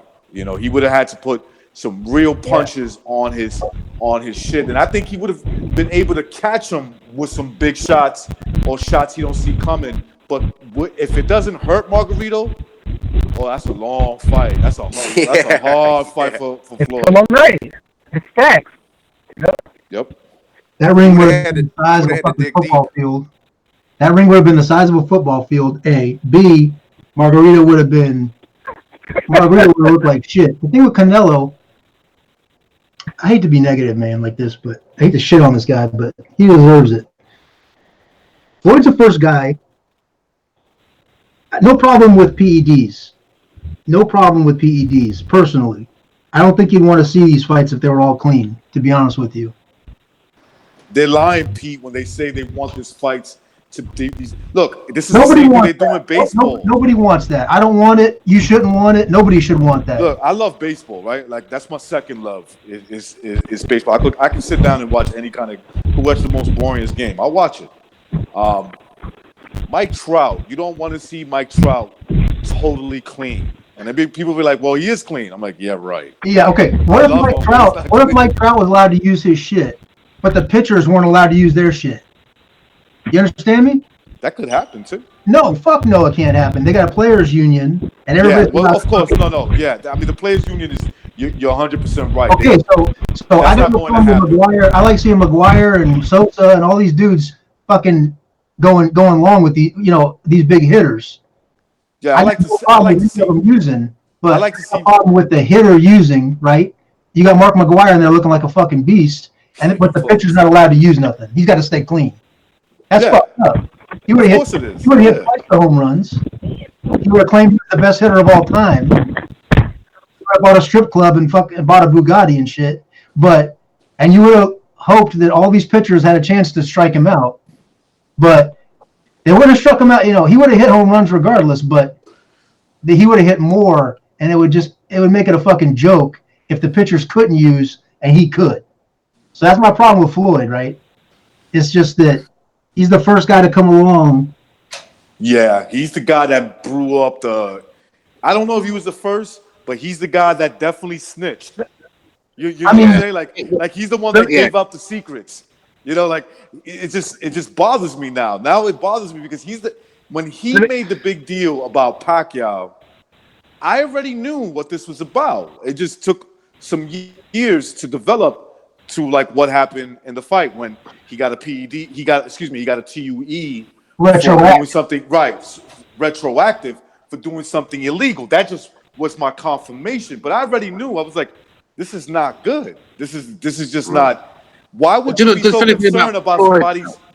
Why would you be so concerned about, so adamant about taking these extra tests when you just say, look, as long as we're being tested, let's do what we got to do. But you're so like, no, I want the best drug testing. It's like, no, you take the test, bro. You go in there and you fight. You're not too worried about what your guy's taking, unless you're trying to sort of like that's a fact. Hamper his performance and up yours, so you can guarantee yourself a victory. It's to take the limelight off himself. Usually, the guys that call out others are the ones that are actually doing it. Do you know what I mean? It's like the thing where the people that's going around calling everyone a snitch is usually the guy that's snitching. That's the snitch. Yeah, that's usually true. The guy that what you just said. Yeah, well, that's what Floyd's done because he's gone around. He's pointing the finger at everyone. He's pointing the finger at everyone but himself. And we all know. I mean, let's be real. Floyd, the money he makes, there's no way they're gonna bust this guy. They're all getting their paychecks off him, and he basically ran Nevada. He did. I don't give a fuck what anyone says. The Nevada State Commission, Floyd Mayweather ran it. He did whatever he wanted. Yeah, anyone that fought him, I mean, you couldn't even have a fucking McDonald's milkshake without, without second name with Floyd. I don't want to watch it. I don't want, it's fucked up. Rascal, you still there? Yep, I'm still here. Right. Go ahead, man. I'm sorry about that, Ross. I didn't even know you were still on, bro. Sorry about that. No, it's all good. He's just listening. in. Yeah, you do a fucking montage, man. You do like a video montage of every guy that Floyd fucking fought. The fight before, the Floyd fight, and the fight after. They look like two different guys. The fight before and the fight after. But against him, they're in there dragging around. It ain't that Canelo had to shed that extra 2 pounds or whatever it was. Look how sluggish he fucking looks. You know what I'm saying? It's not just that. It's not just that, Pete. Go and look at the shape he was in against McGregor. I mean, the guy's 40 years old, and he was in tremendous shape. I mean, that's not a steroid use. I've never seen one. I mean, he won't step on the fucking scale fight night. He says he's a 155 in the ring, whatever the fuck he's talking about. He said he was 149, right? Pacquiao was 152 on that night. I'm looking at them together. I'm saying he's at least 10 pounds heavier than Pacquiao. People actually bought that as well. It's ridiculous. They want to buy that, man. They just want to buy that was the case. Yo, and on top of that, bro, this cat's rolling up to Mickey D's and Taco Bell and riding in the car, eating fucking Ritz crackers with cheese whiz and shit. Like, get the fuck out of here with that shit. And I'm still in good shape. I don't know what it is about Mayweather and Pacquiao, but whenever it gets mentioned, a bit of a sickness to my stomach. Just everything about it. It's sort of like sent boxing back 10 years.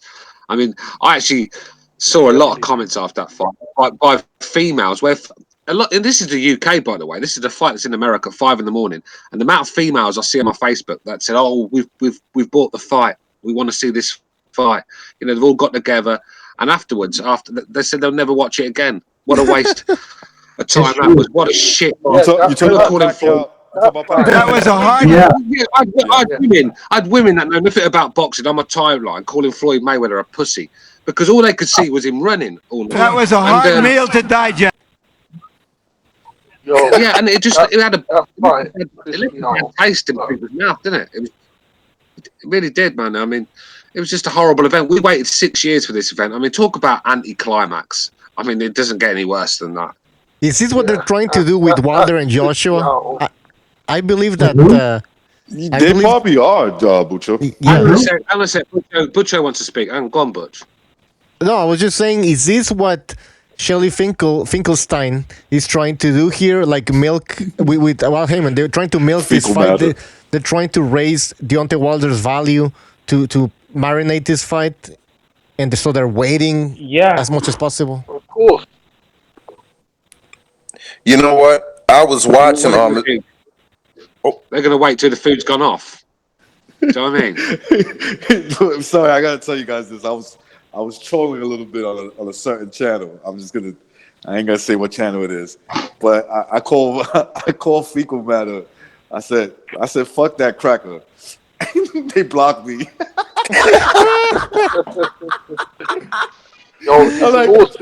I never got banned by a bunch of black dudes for calling somebody a cracker. Hey, Bucho. What? Bucho, not only are they trying to do that with Joshua Wilder, they're trying to do that with Errol Spence and Terrence Crawford. You should hear, what's this guy's name? Leonard Ellerby speak. Like when Helen Yee asked him, this female reporter, this Chinese or Japanese lady. Yeah, with the fake tits. She asked him, and he said he wanted nothing to do with that. That fight isn't happening right now. I'll tell you what, the time arrow. Many fights. They're going to milk the Terrence Crawford and... I'm sorry, go ahead, Stu. No, I was just going to say, the time Errol Spence takes that fight with Crawford will be looking like fucking Samuel L. Jackson.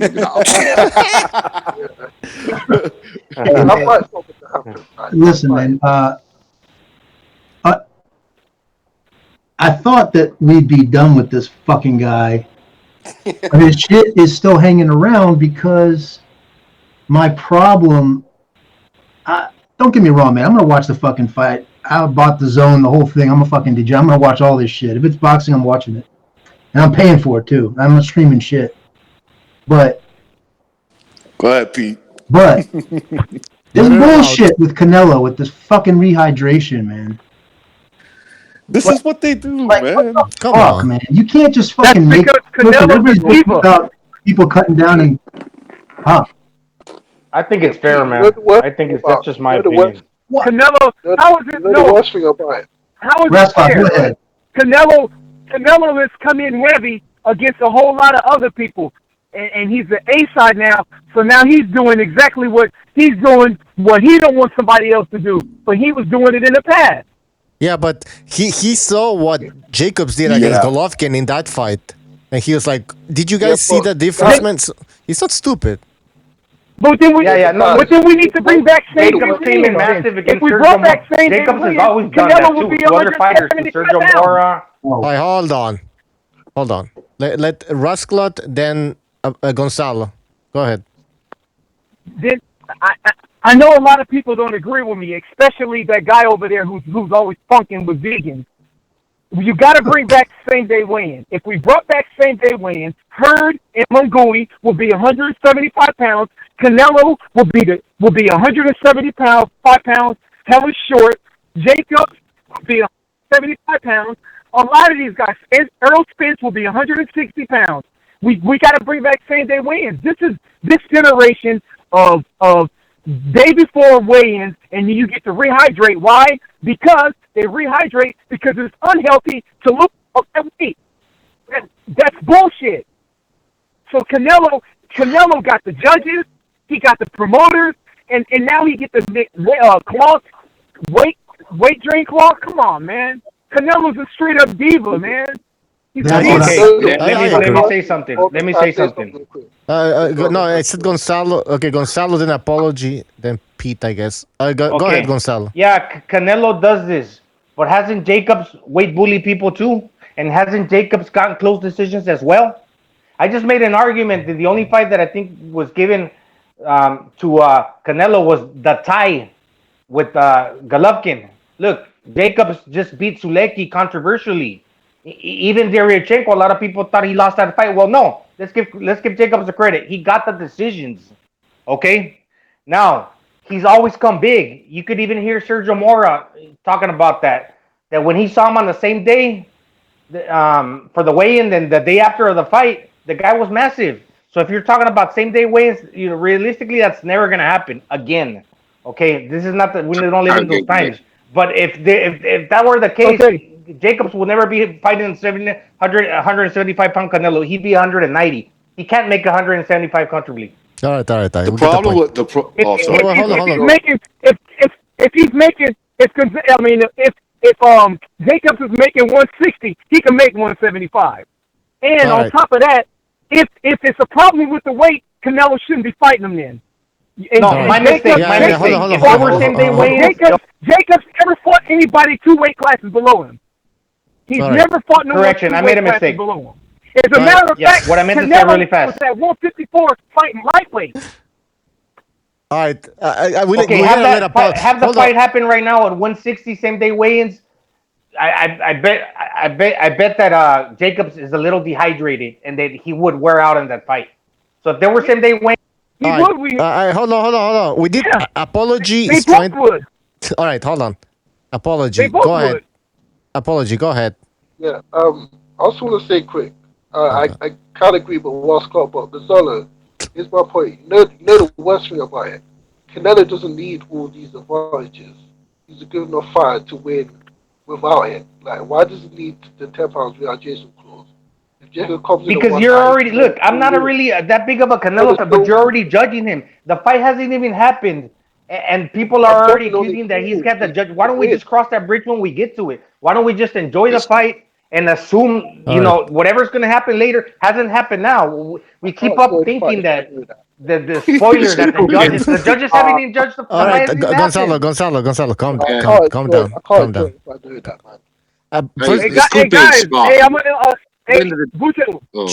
Hold on. Yes, Rusklot.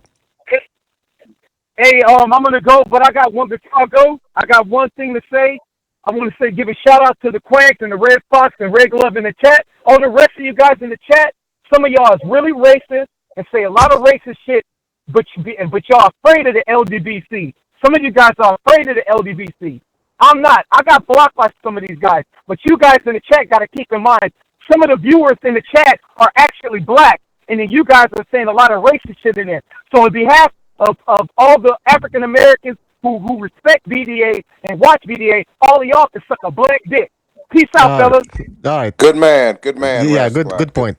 Yeah, like I said, we're not gonna tolerate racism here. And by the way, if there's racist comments in here, you're just giving ammunition to the LDBC. All right, then they're gonna start. They have also. I noticed at the LDBC they have agent provocateur. You know, these people who act as racist. Agent provocateur. Yeah. Yeah, I said in French, I guess. But yeah, so we like gotta be careful. French. How it goes? Say it again in French. I'm not gonna say it again. Now you're putting me on the spot. Jacques Provocateur. Bucho, just Bucho. Here's the thing, bro. Yeah. Charlo's fighting the system because Jack Johnson was oppressed back in 1902. That's all it is, bro. That's all it is. Yeah. Can I just get in here quick? Can I just get in here? Go ahead. Go ahead, Stu. People talking about this rehydration clause. It's called smart business by Canelo. I mean, Golovkin wasn't smart enough to do it. Golovkin let Jacobs do that to him, and he nearly lost his belts because of it. I mean, this is the difference. You've got to be smart. And yes, it's getting an advantage, but this is the game we're in, mate. You know, you've got to take your advantages. It's a tough sport. This is a sport where one punch can change everything, your career. So you have to try and get your advantages. Yes, it's sort of cheating in a way, but hey ho. Do you know what I mean? At the end of the day, I think it's called. Why would he want Jacobs coming in at 190 pounds? Stu, I don't think Golovkin had a choice. If he wanted to fight, that's the way it was going to be. At that time, he was just trying to make a big fight, and it was wasn't he the unified middleweight champion of the world at the time? No, he was the unified champ, but he didn't want that was almost like a deal breaker. Had they would have gave weight limit restrictions, I think that Danny Jacobs would have pulled out. Danny Jacobs was pulling out plenty of other times, and he was the #1 contender. So, Golovkin just got fed up and was like, look, just come in 200 pounds. I don't care. Let's just get the fight in. No, that's a great attitude. That's a great attitude to have, but it nearly cost him. That's my point. Yeah, no, it almost cost him. You're right. But he was just like, look, I just got to take my chances at this point. All right, apology. Boxing fans are never happy because even then. Gonzalo, sorry to interrupt, but Apology wants to say something, but Apology, you really need to fix your mic because you sound like you're in a space station. Yeah, it's pretty fucked up. Okay. Yeah. Mucho, can I say something?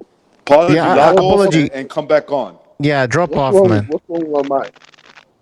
It's like static sound. There's static. Okay.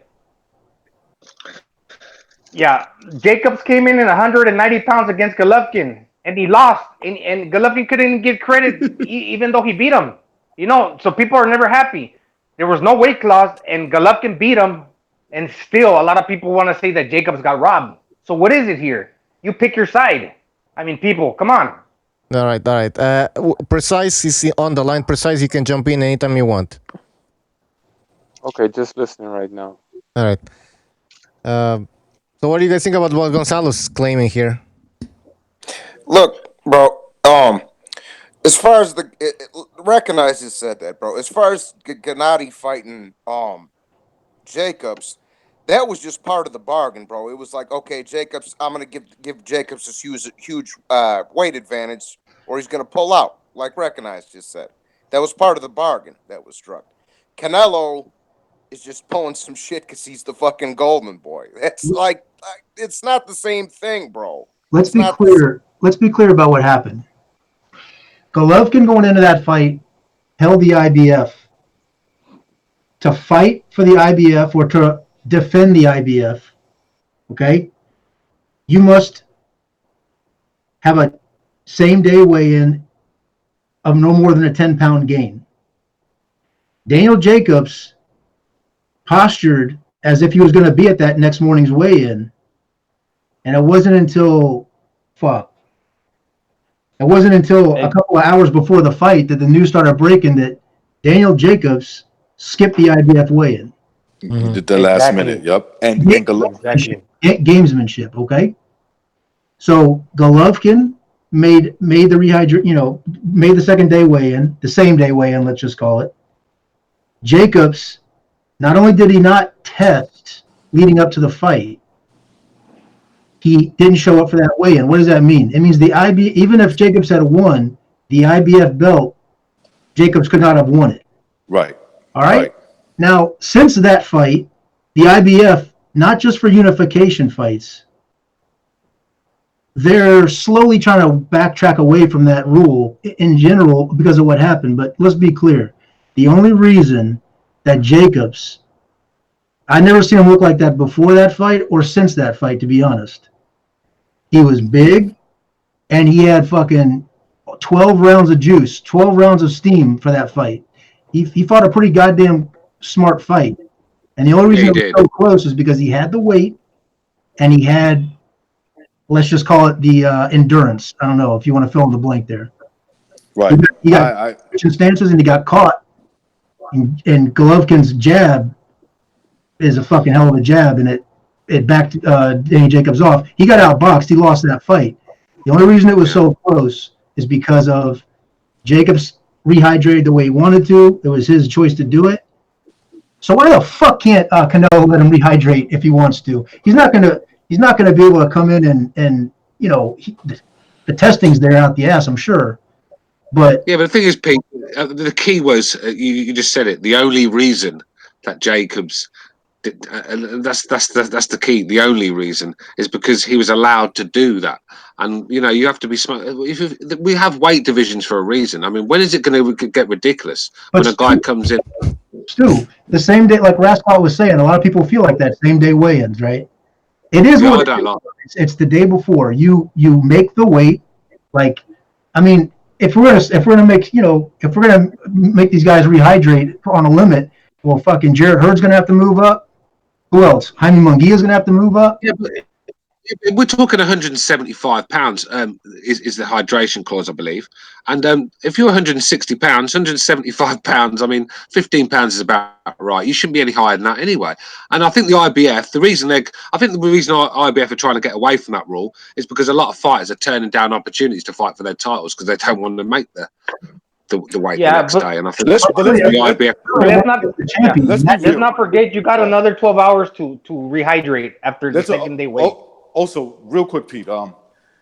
Let's also remember this: that literally, Golovkin is fighting a bigger fighter than him. He's literally fighting a bigger man than him in that fight, where Canelo is going to make sure that Golovkin, not Golovkin, Jacobs is not that much bigger than him.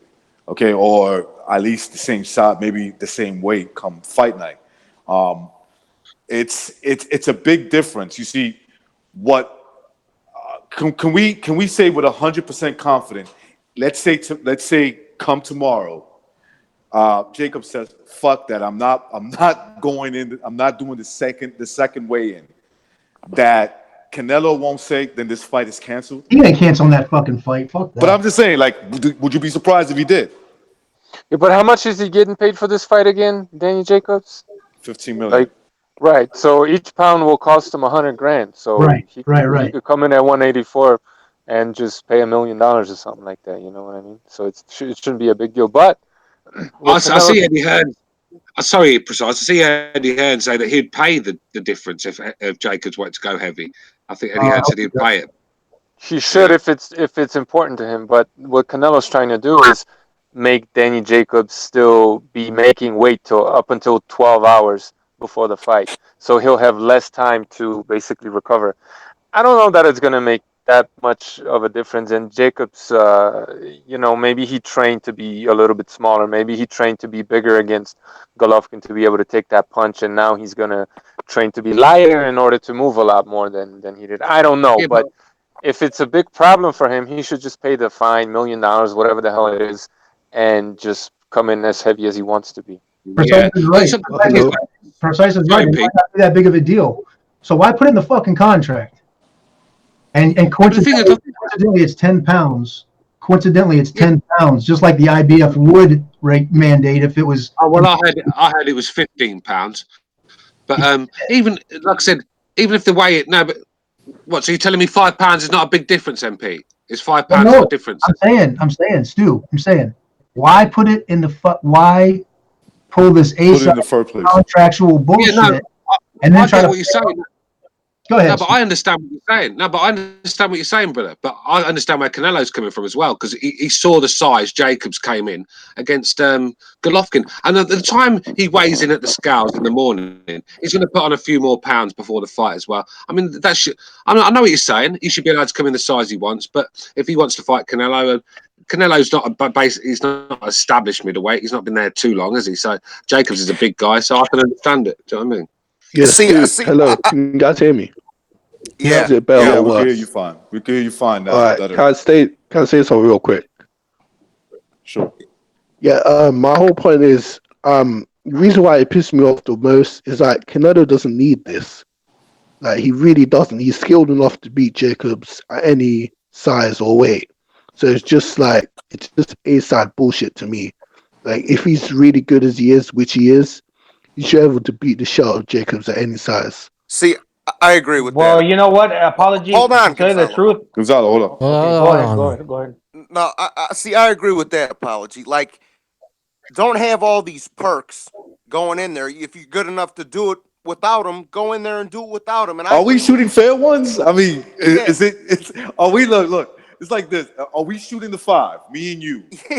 We're gonna see what's up. You got it or I got it. Yeah. No, we're not doing that. I'm sorry. Look, I can't get behind that shit because, look, I know it's business and it's smart business, but that's what it is. It's more before a fight. So look, okay. I heard Stu say he saw how big he came in against Triple G, and I agree. He did came in really big. So what are we saying? Canelo scared of that? Is he scared of that? I mean, He's a hypocrite. Golovkin just fought him. He's a hypocrite. Yo, real precise. Hold on 1 second. I was just gonna say real quick before I finish. And see, I agree with what Pete was saying too. Then why even bother putting in the fucking contract in the first place? If you know what I'm saying? Like if you're good enough, if we're recognize this, that if we're shooting a fair one, we're shooting a fair one. Well, this is my thing, Johnny. This makes it more fair because if you give the advantage in weight to Jacobs, he possibly wins the fight because he's gonna be able to take Canelo's punch and outbox him. Really? Possibly, yes. Why not? That's the truth. No, I'm not lying. Canelo's too good. Canelo's my 5'8". point is Canelo's really good. So but that's really good, but he's not opinion. invincible, man. That's your opinion. Canelo doesn't agree with you. He doesn't think he's good enough to beat Danny Jacobs without the advantage, or he doubts himself enough to want to play the game. Yeah. And he's a hypocrite because he's always played the weight game. Yeah, Floyd Mayweather fucked him over. Fine, no problem. He agreed to it. But the thing is this: Canelo was always a big ass weight bully, and now that Danny Jacobs is trying to weight bully him, he's like, we're not gonna have that because Canelo's he's just not a G like Triple G is a G. That's all it is. It has nothing to do with being smart or dumb or none of that. Triple G thought that he gave Danny Jacobs the benefit of the doubt. He figured he would be a man of his words. Danny Jacobs turned out to be a fucking weasel, and Canelo is hip to that shit, and he's a hypocrite, and he doesn't really believe in himself the way he should, like we all believe he should. So he's playing the A-side game. It's whack. It's not admirable. There's nothing admirable about this. He's a chump. But the Was thing that is, fight against Fielding for a belt? It was for like a regular belt, with regular WBA. Yeah, the WBA, WBA regular belt. Oh God. Middleweight title. what was? Don't worry was about Jake- where the guy comes in at. You know what I'm saying? You're gonna defend that belt against 168 pounders. What are you gonna make him do? I love these Yeah, boxing hold on. fans. Listen, I don't mean this towards any of us. I think we keep it 100% real. We may disagree with each other, and we may have difference of opinion on certain things. But I love how these boxing fans will come out here and don't respect the guy who's the real G. Like, look, Johnny lives in Chicago. I got beef with such and such. I want to shoot a 5 with him. I'm going to Chicago to fight him. I'm playing by Chicago rules. Some faggot from New York wants to fight the same guy years later, okay? But he wants that dude to come to New York and play by New York rules. Who's the G? Me or the dude from New York? I mean, the dude that's telling the dude from Chicago to come out here. Who's going to be the real G? That's going to be me. That's going to be the guy that's winning. That's going to be the guy that's no. I'm talking about in the ring. I'm not talking about smarts, Gonzalo. I'm not talking about who's smarter. I'm talking about who's gangster. Who's the gangster? Who's the one that says, I'll fight you wherever the fuck you want to fight? Yeah, that attitude get you hurt. You know what I'm saying? That's all I'm talking about. It's like Triple G had no choice. There was no pulling out of the fight. I don't even think there was a fine for Danny Jacobs. Correct me if I'm wrong. For Danny Jacobs skipping a weigh-in. Okay? And he just went in there and probably weighed anywhere from 185 to 190, man. Like, seriously. The thing is, I recognize, Like, I understand what you're saying, but all these people that are quite happy for Jacobs to come in the ring at 190 pounds were furious with him when he did it against Golovkin. And I've been on this show many a time, and most of the guys here saying that it's wrong what Golovkin Canelo's doing were furious at Jacobs, saying he's a cheater, should never have been allowed to happen. Yeah, all of a sudden, double standards. Yeah, no, it's not a double standard because the IBF. The IBF. Were you gonna say something, Bucho? Well, yeah, basically the IBF they had this rule for a reason, right? Because a lot of people were complaining, correct? And then for some reason they remove it when it's a unification fight, which doesn't make sense. Either you belts on the line. Okay, either you. But you know what's weird about that, guys? Hold on. There really wasn't a unification. Oh my god. Let Bucho finish. Yeah. Okay, I got a delay, I think, because I'm borrowing Wi-Fi. Yeah, that's okay. So basically, why does the IBF do this though? Because again, they have this rule where you cannot rehydrate to a certain weight, but when it's a unification fight, that goes out the window. It doesn't make fucking sense.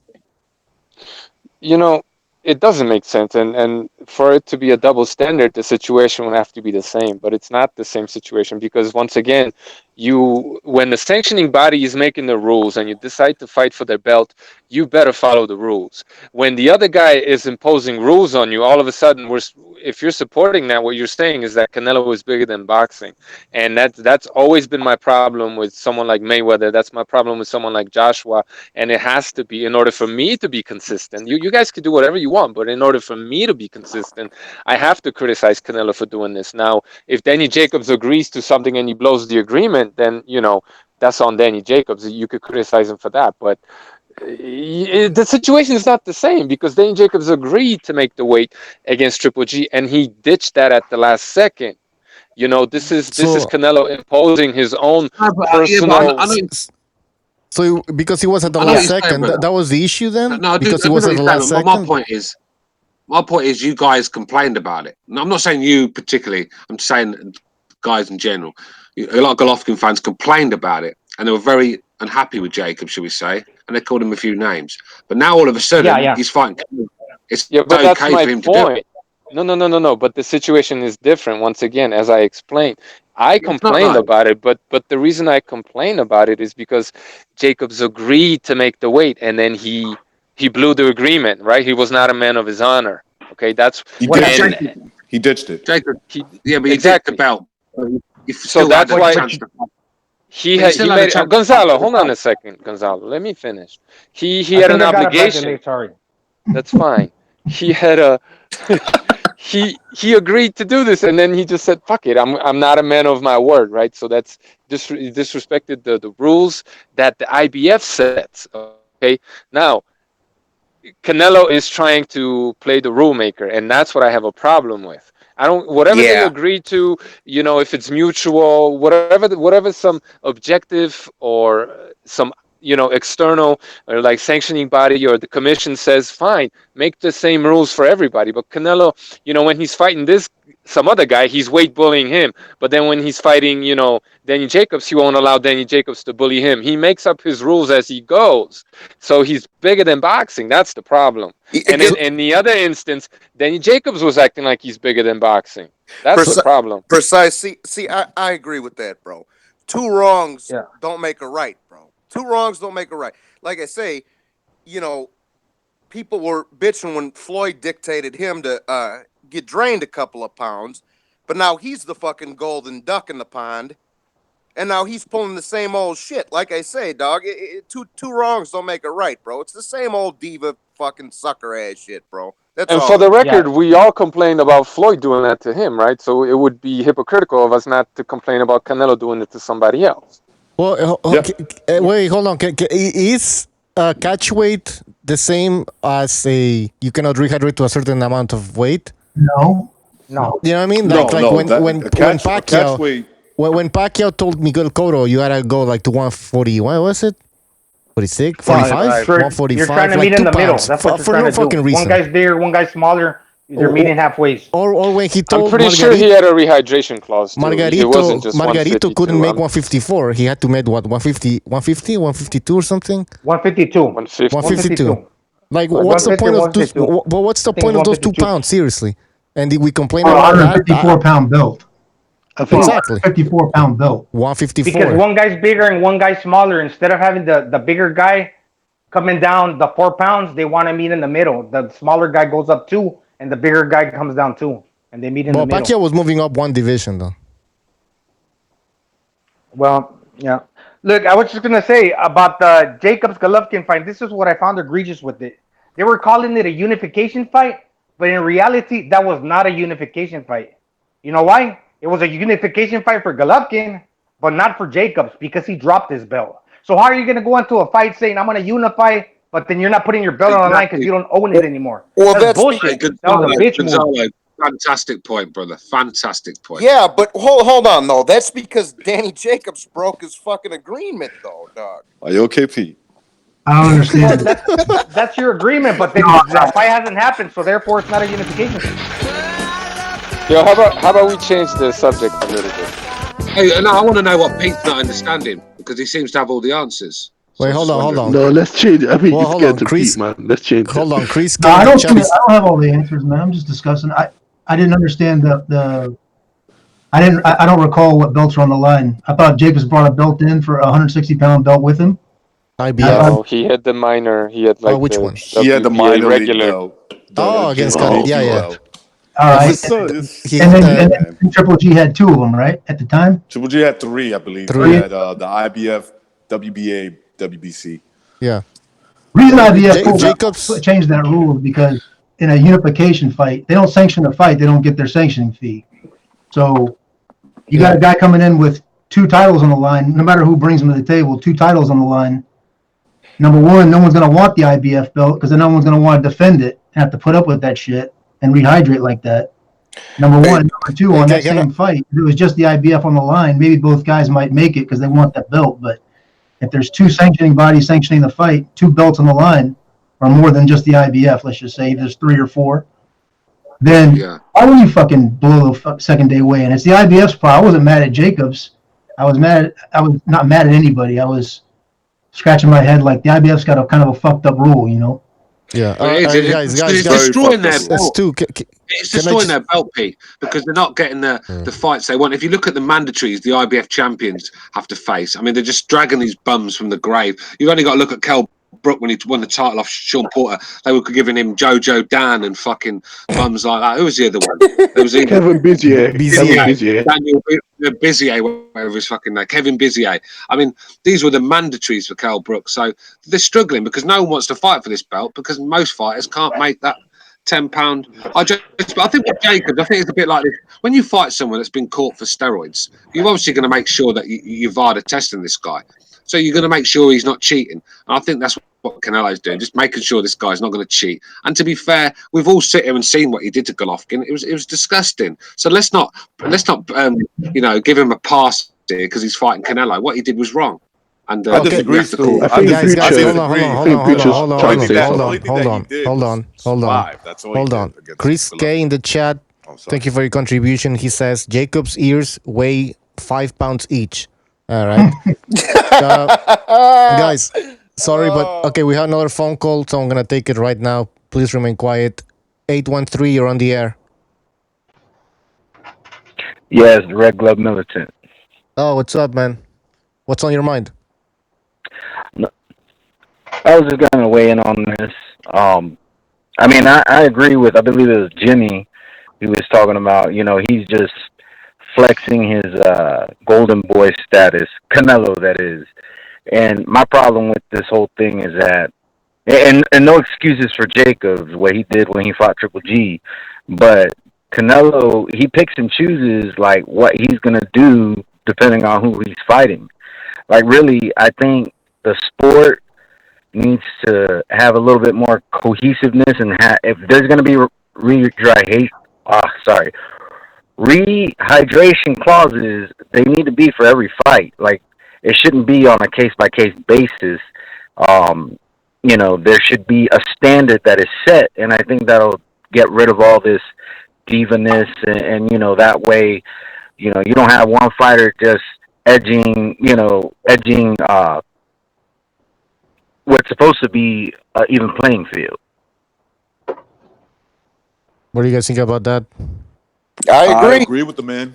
Yeah. I agree with him. I think we all agree. He said something key about, like, if there's going to be one rehydration clause for one fight, there should be like that for every fight. But the problem is that we go by fight basis, and that's when the question or the red flag should start kicking into people and say, okay, is this an absolutely even playing field, right?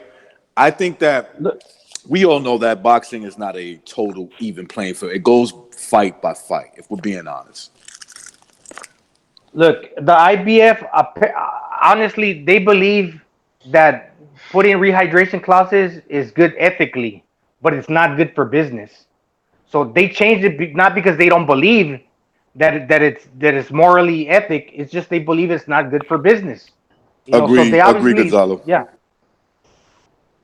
It's not good for business. I think that's a true fact. It's not. You know what I mean? It's not good for business at all having that clause. And we're seeing that. I mean, look at us. We're all arguing about this weight clause. Do you know what I mean? Because we shouldn't even be arguing, really. Shouldn't be there. But I understand why Canelo's doing it. I'm not saying it's right. I'm not, but I understand. If I was Canelo, I'd probably do the same thing, because I do not want to be fighting a guy that's 190 pounds on the night when I'm fighting at middleweight. If I was Canelo, I'd be doing the same thing. Stu, if I was Canelo, I'd be doing the same thing to protect my $40 million interest a fight. Absolutely. No, $300 million contract. Yeah, he's got. He's going to have to protect that. Yeah, damn right. I'll be fucking Red Glove, anything else you want to add? Yeah, I was just gonna say that, like, I understand it, the whole thing about business, because at the end of the day, if the sport isn't made, the sport will fade away. So I get that, but there has to be like some kind of a balance. Like, I would say there has to be a happy medium as far as rehydration clauses go. Like, whatever they feel would fit the business best. I'm not saying, to make it a 10-pound rehydration clause for every fight, but find a weight, a medium, and maybe you have to adjust it differently between weights, because the lower weight classes have less weight. The gap of weight is a lot less than when you get to the bigger guys. They some of these weight classes are only like 2 or 3 pound difference, whereas the higher weight classes, they're like as big as like 15-pound difference. So yeah, there should be some for depending on what weight it is. I think they should have a happy medium. Maybe the lower weight classes, I don't know. I'm just saying, I think they should come to some kind of a agreement. Like, I just think boxing has just had to kind of play it by ear. And that's funny saying that, because boxing's been around for hundreds of years at this point. It's just changed so much. It's just evolved a lot. And I just think this should be part of that continued evolution. Hey, caller. I agree with you. The problem is this: you're going to be putting a lot of people out of business, but at the flip side is you're going to see the cream rise to the top. You're going to see who's really who. They're not going to do that. They're not going to take that risk. They're perfectly happy the way it is. And also, here's another thing. I love Golovkin. I think I like his spirit. I like his heart. But he's also complicit. Okay, what I mean by that, he believes in himself. Like, he's that type of complicit. Like, I don't care. Do what you got to do. I'm still good enough to beat you. You got to understand that sometimes it's not like that. Sometimes when a guy has a bit of an advantage over you, it could determine whether or not you winning or losing the fight. and I guess it could hurt your business, but that's not going to happen because that's the way it's always been in boxing. It's always been that look, Sugar Ray Leonard, man. Sugar Ray Leonard would have a lot more losses if he didn't have the judges on his side at the time. Oh yeah. Okay. Oh yeah. There was some fights he could have lost, bro. And there was things that he was able to get away with being the A side, being the golden boy, the first golden boy. You know what I'm saying? Before Oscar De La Hoya. The second fucking Hearns fight, bruh. Yeah, he lost that fight. He lost that fight. Yeah. And I'll tell you a guy. Here's the double standard sometimes. I'm going to be Gonzalo. I'll tell you a guy who has had a lot of gift decisions in his career because I watched all of them live, and that's Chris Eubank Sr. Go back and watch his career. I could think of 4 gifts that guy got, man. And I mean, even when he put Michael Watson in the coma, he was getting his ass handed to him, just knocked on the canvas and just threw some lucky punch. He did a Marquez, just threw a lucky punch, and unfortunately, the rest is history. But that guy, man, I mean, great fighter, great legend as he is, he got some fucking dodgy decisions. I gotta ask Stu a quick question real fast, or apology, either one, because both of you guys are English guys. Who was like the people's champ over there, Ben or Eubanks, Doug? Well, I was a Eubank fan, but I was one of very few. I mean, because that was a big fight in the UK. When Eubank fought, but 20 million people watched that fight live, and there was only 60 odd million people in the country. So it just shows you how big that fight was. So everyone was talking about it, and I was always a Eubank fan, but I always found myself in the corner just with my dad supporting Eubank, and the rest of the place was all Nigel Benn fans. Everyone loved Nigel Benn. They hated Eubank. But I like. I don't know what it was about you, but I always like them sort of fucking flash characters that are confident. I've always took to them sort of guys. Just not too much arrogance. I don't think.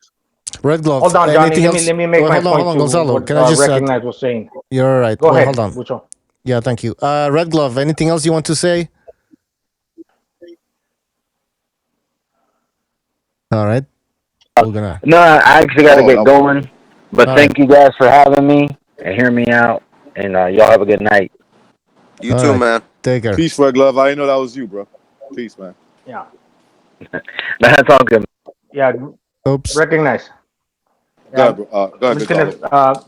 Regarding what you're saying about Golovkin being the honorable man, you know what? Sometimes it doesn't matter what you do. People are never going to get full credit. Some fans are never going to give full credit to the fighters because, look, he didn't stipulate a weight clause on Jacobs. Jacobs came in 190 pounds, and they're still saying that Jacobs won.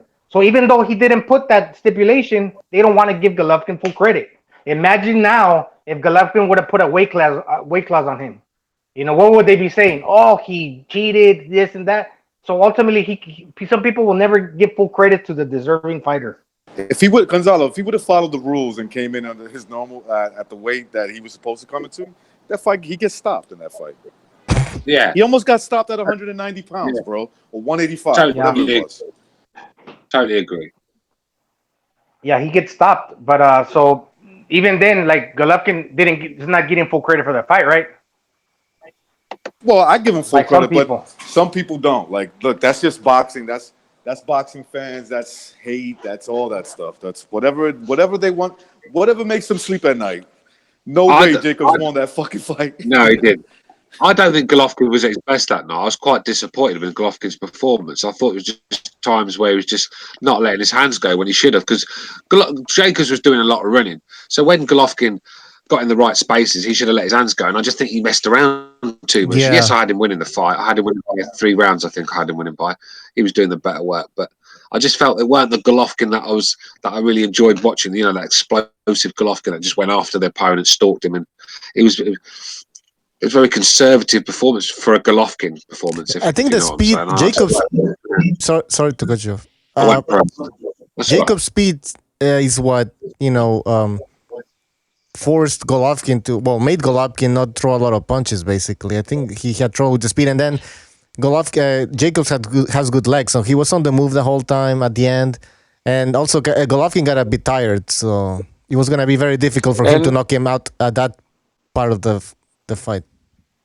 You guys are forgetting at that time they were talking about fighting Saunders within like 2.5 months from that fight. So if Golovkin got hurt in that fight, or he got messed up or beat up or overexerted himself, he wasn't going to get that fight. And that's exactly what happened. He ditched out on the Saunders fight because Danny, I don't know if he broke his rib or he was sore or something like that after the fight. So if he was conservative, like, I want to give Danny Jacobs credit for fighting back valiantly, but also it probably has something to do with the fact that Golovkin was already thinking ahead, you know. And that could be true. A lot of fighters do that. I mean, Joshua did that against Parker. That's why we got a poor performance out of him. He was thinking ahead, played it conservative sort of thing, played it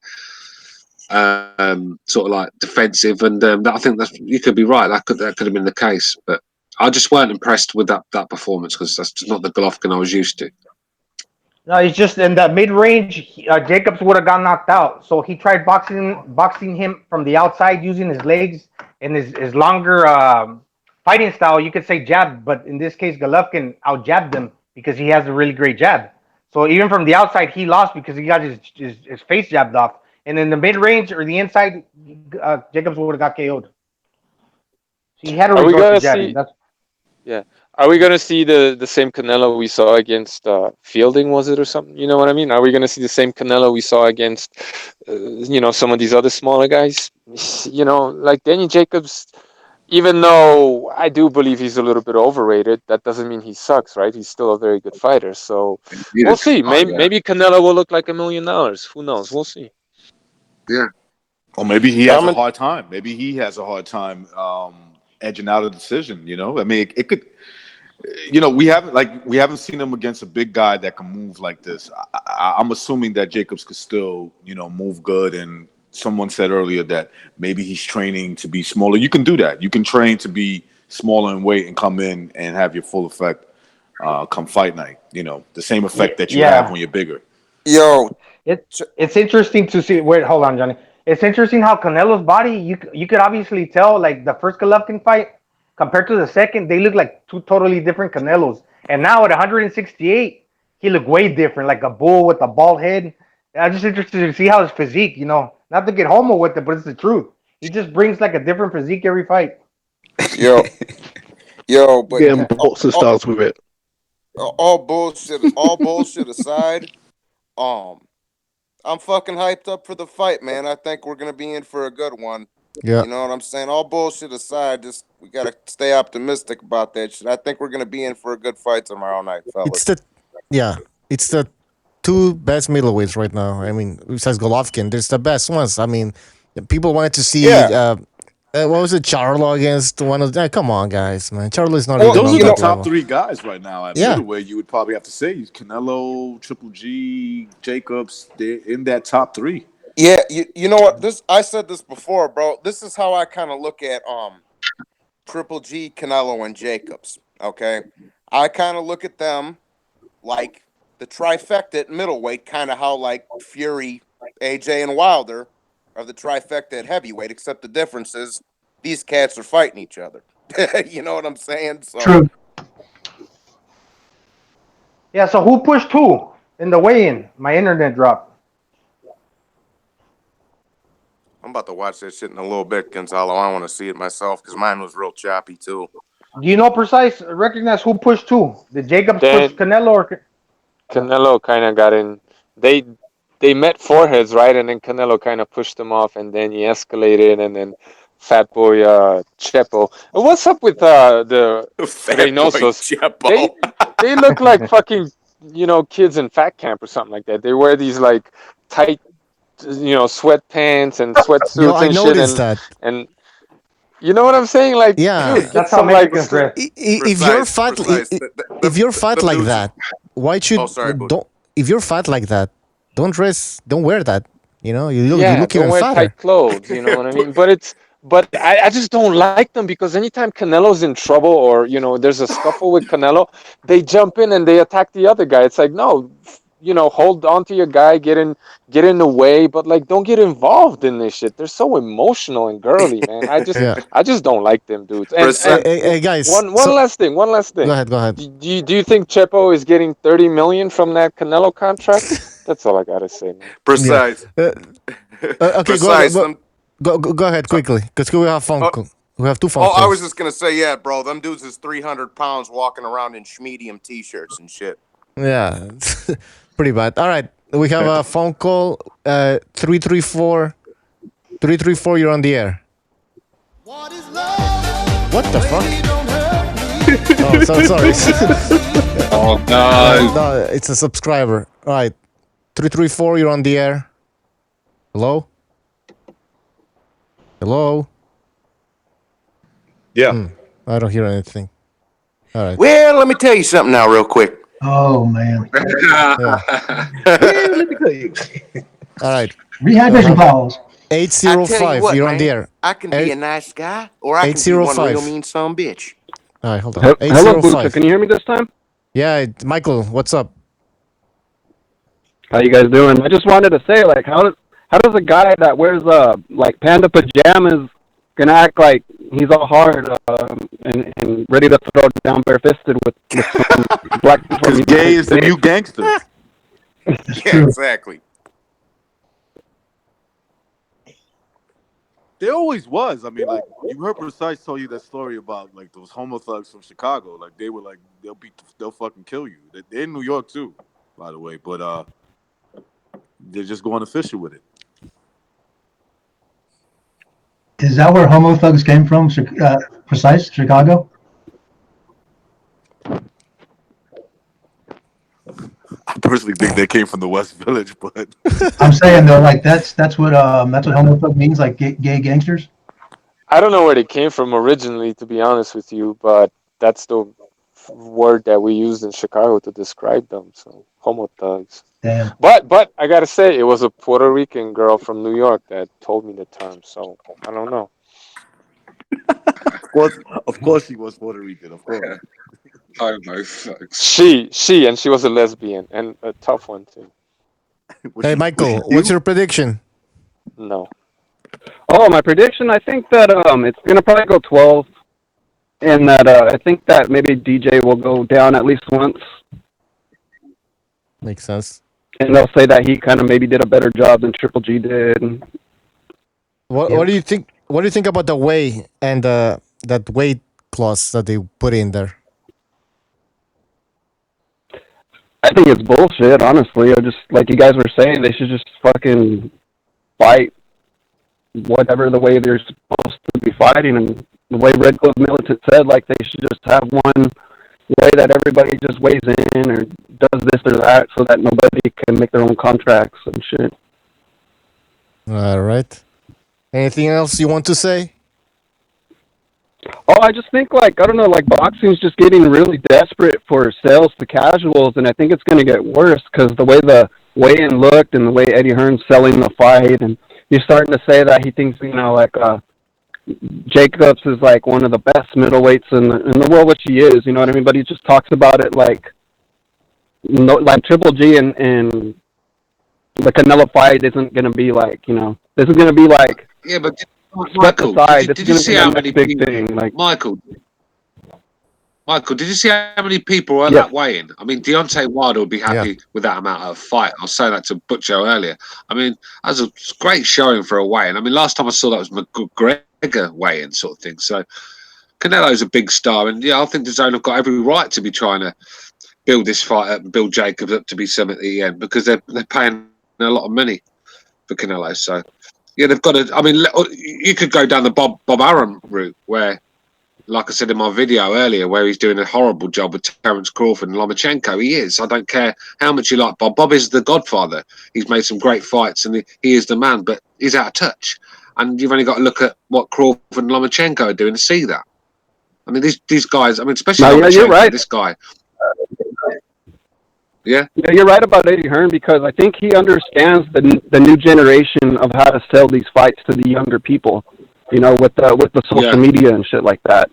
And that's cool. I get that part, but I don't like the whole theatrics of the, you know, the pushing and shoving. I don't know. That shit seems kind of fake. You know, I don't know. Yeah. Yeah. Look, there's a lot of think that's all I got. Look, when they talk about that Canelo was raised in the streets of Guadalajara and Jacobs used to beat up all the bullies in New York, that shit's not true. I mean, Canelo was training in the gym outta since he was a here. little kid. I know. Listen. I mean, that's, real quick. I gotta say this. Okay, I'm sorry, but he's not beating up nobody from Brownsville. They'll kill him. I'm talking about Danny Jacobs. The day he beats somebody up there, somebody will come back and shoot him dead. He lives in Brownsville. Anybody go look up Brownsville in Brooklyn? It's a Yeah, that's the hood, bro. everybody dies there. Let's just put it that way. He didn't beat up the bullies. They would have killed him. Ain't that Now, where? could he hold his own? I'm sure he could. Yeah, but he wasn't knocking out the drug dealers. Come here, drug dealer. Boom. No, it would have put him in a fucking 6 feet under a long time ago. Ain't that where Nas's buddy AZ's from? Recognized? I think AZ was from Brooklyn, but I forgot where. I know for sure he's from Brooklyn. He may have been from like one of those two, East New York or Brownsville. Put it this way: East New York, Brownsville, Flatbush, Bed-Stuy. You ain't knocking out nobody over there without getting shot to death. That's not happening. Dolores Guzman in the chat and they're is really saying, writing that cancer story really hard now. Dolores Guzman in the chat is saying, would any of you say that to Jacob's face? Yes, I would tell him. I know you ain't knocked out nobody from Brownsville. That's for sure. You may have knocked out somebody like, that's at your level, and he's a good old stand-up guy. And he's The only people that ask if you would say something to somebody's face is the type of people that would never say anything to anybody's face. Yeah, I know. That's the worst. I'm hoping Dolores is a woman, because if you're a guy and your name's Dolores, then there's no hope for it. I think that's his mom's cell phone. You want to throw some? He said, "Where are you?" All right. Michael, anything else you want to add? Hey, Rick, what would happen to the Charlo brothers in that area? Oh, well, it's like anywhere. Like, I mean, where they from? Texas? Houston, Texas? Like, they are. Yeah. Let them go. Let them go to like, the toughest hood over there and just knock people out. They're not coming. They're gonna get hurt real bad, bro. Okay, now they more than likely 300-pounders that'll probably just bounce off of that shit and toss those fools. Yeah, I mean, look what happened to Camacho. Yeah, exactly. Camacho got killed in Puerto Rico. I mean, wrong place, wrong time. I'm not saying Puerto Rico's soft. I'm just saying that it's crazy over there. But you don't talk shit. They over exaggerate. Is what they do. They rappers do this too. You hear a rapper saying, I ran through, my hood, and like it'll be like the toughest hood in let's say, like, for your sake, Johnny, the toughest hood in Chicago. Yeah, all right. Like, yeah, right. Like, picture that really happening. Yeah, some people telling you he's knocking out everybody from not one of the tough neighborhoods, the toughest, like the worst. Yeah, area over there. Anthony Croller got a fucking slab put over his head in a nice area in England. So what would he? Yeah, you know what I mean? He was trying to be, man. He was trying to be a hero. That's like one of these little teenage dudes like Chief Keef running around talking about, I'm gonna knock everybody out in East Garfield Park. Like, no, bro, I'm not even from there. And my time when I went to Chicago, they were like, I'm gonna go over there. All right, Michael. Anything else? What I'm saying is, look. All right. You can sell these stories, but they're not believable. Yeah, one last thing, and I'll go.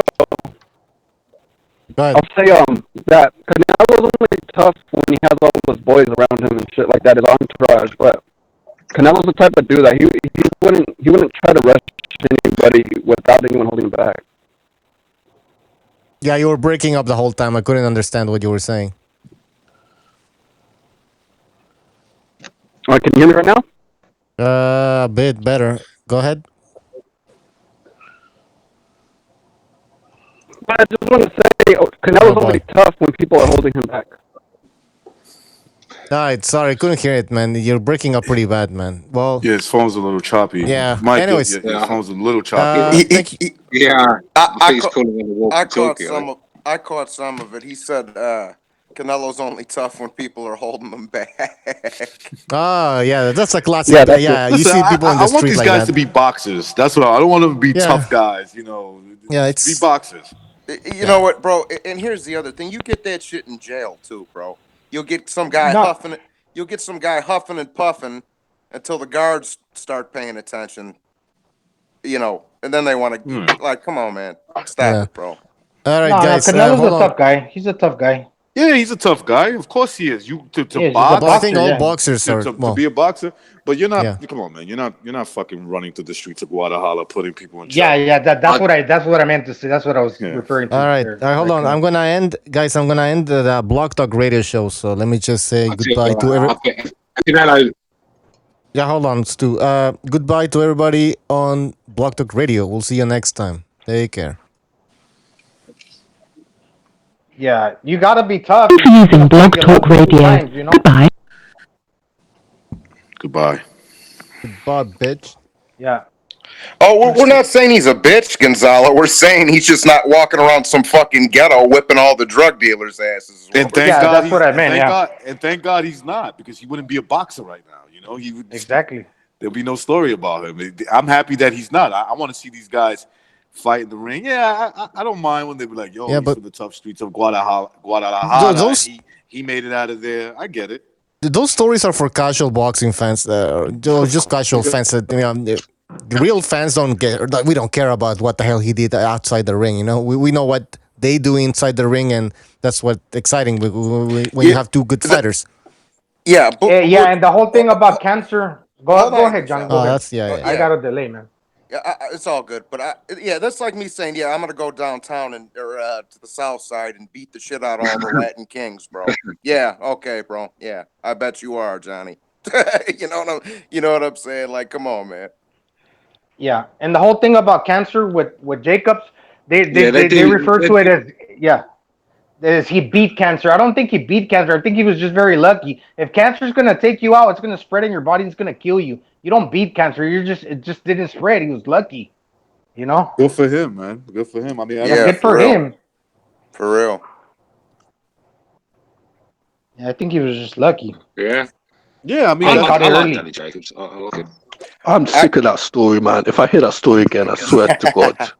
That's, man. Yeah, it's a bit like the Kroller. It's a bit like the Kroller crack school story, isn't it? I mean, I've had when the Lomachenko build up, oh, here we go again, the fucking slab over the head fucking story. I just didn't want to hear it. You know what I mean? And it's the same. It gets a bit tedious, doesn't it?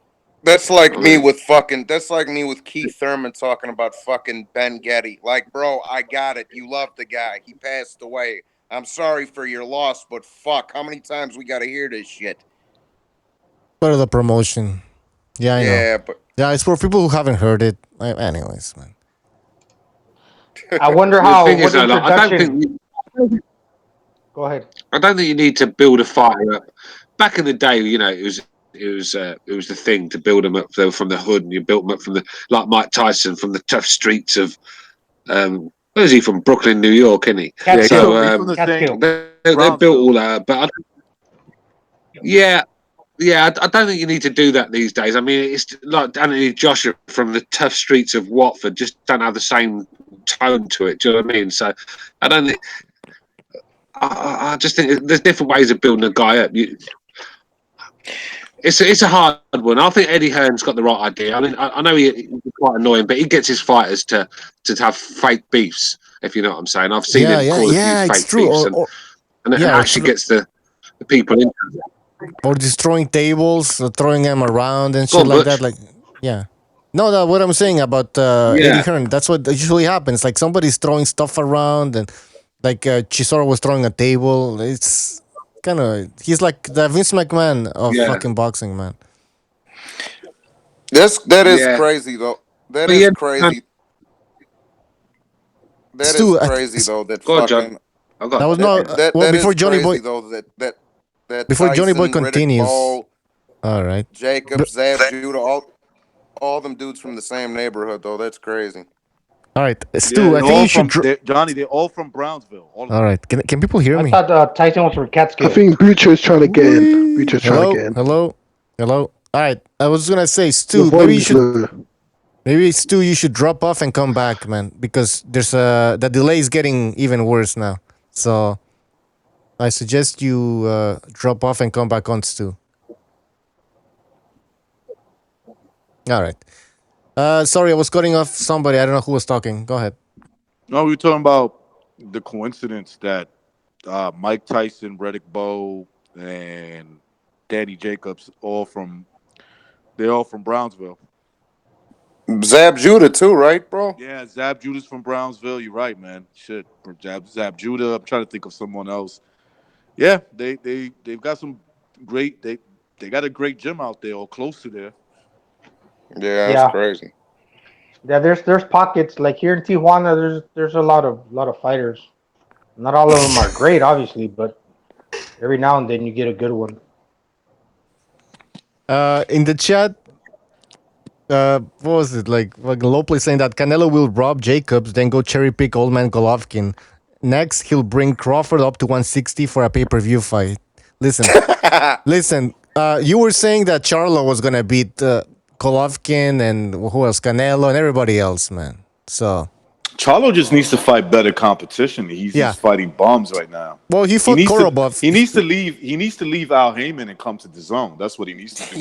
He's on the wrong side of the street. Charlo's gonna lose. No, Bucho. He's on the What? wrong side of the street. Yes. So when you're on the wrong side of the street, you don't get the fights, and that's called being a real man. You get what I'm saying? You don't want that smoke. You don't want those smoke. If you want to be a smoke. real man, you come join my team, and then I fight you. You don't want no smoke. No smoke. The best. Like I say, this is what kills me, man. Shout out to Low Place. This is what kills me, bro. We're gonna criticize a pushing almost 40-year-old Golovkin for taking a tune-up, and I would like to see him fight someone else too. But we're gonna criticize him for fighting a tune-up when he's pushing 40.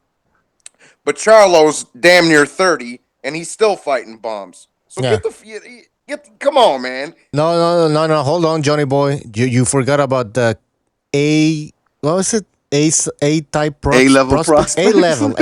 Yeah, A-level prospect. Yeah. Which is prospects is true. They might be like an A-level prospect, but you don't really get no props for that, man. You know what I'm saying? Like you gotta be fighting some real contenders. Like Carlos Ocampo. That was a fucking A-level prospect right there. Hugo Ruiz. Yeah, that's some stiff competition right there, bro. I'll tell you. And for the people in the chat, Charlo was never that good, man. He's been exposed, and we've been saying it for a long time that he's not that great. And with that Korobov fight, it just proved our point, basically. Go ahead, Gonzalo. Yeah, I was just gonna say, I don't know if you guys agree with me, but sometimes I think a lot of these boxing channels and some fans as well, they want, like, for example, we all know we're getting the deal with the DAZN, but I believe they think sometimes that they wished like a card for a boxing card to fail and for the main fight to suck, for example, so they can just come right back and talk about how that fucking network is a piece of shit, not good, Look, they'll talk about GGG fighting a bum, but Spence fought 2 bums in a row. Like he's been fighting none but bums lately.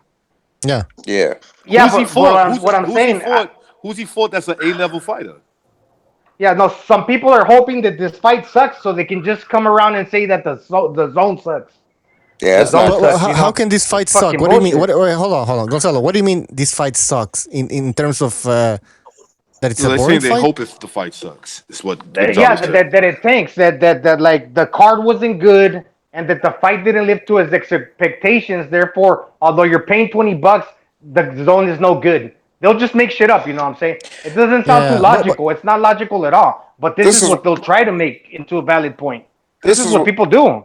This is what kills me about the whole. That's what I'm saying. I think it's outrageous. You're right. You're right. You're 100% right, Gonzalo. But you know what kills me about the whole wrong side of the street bullshit? This is what cracks me up, dog.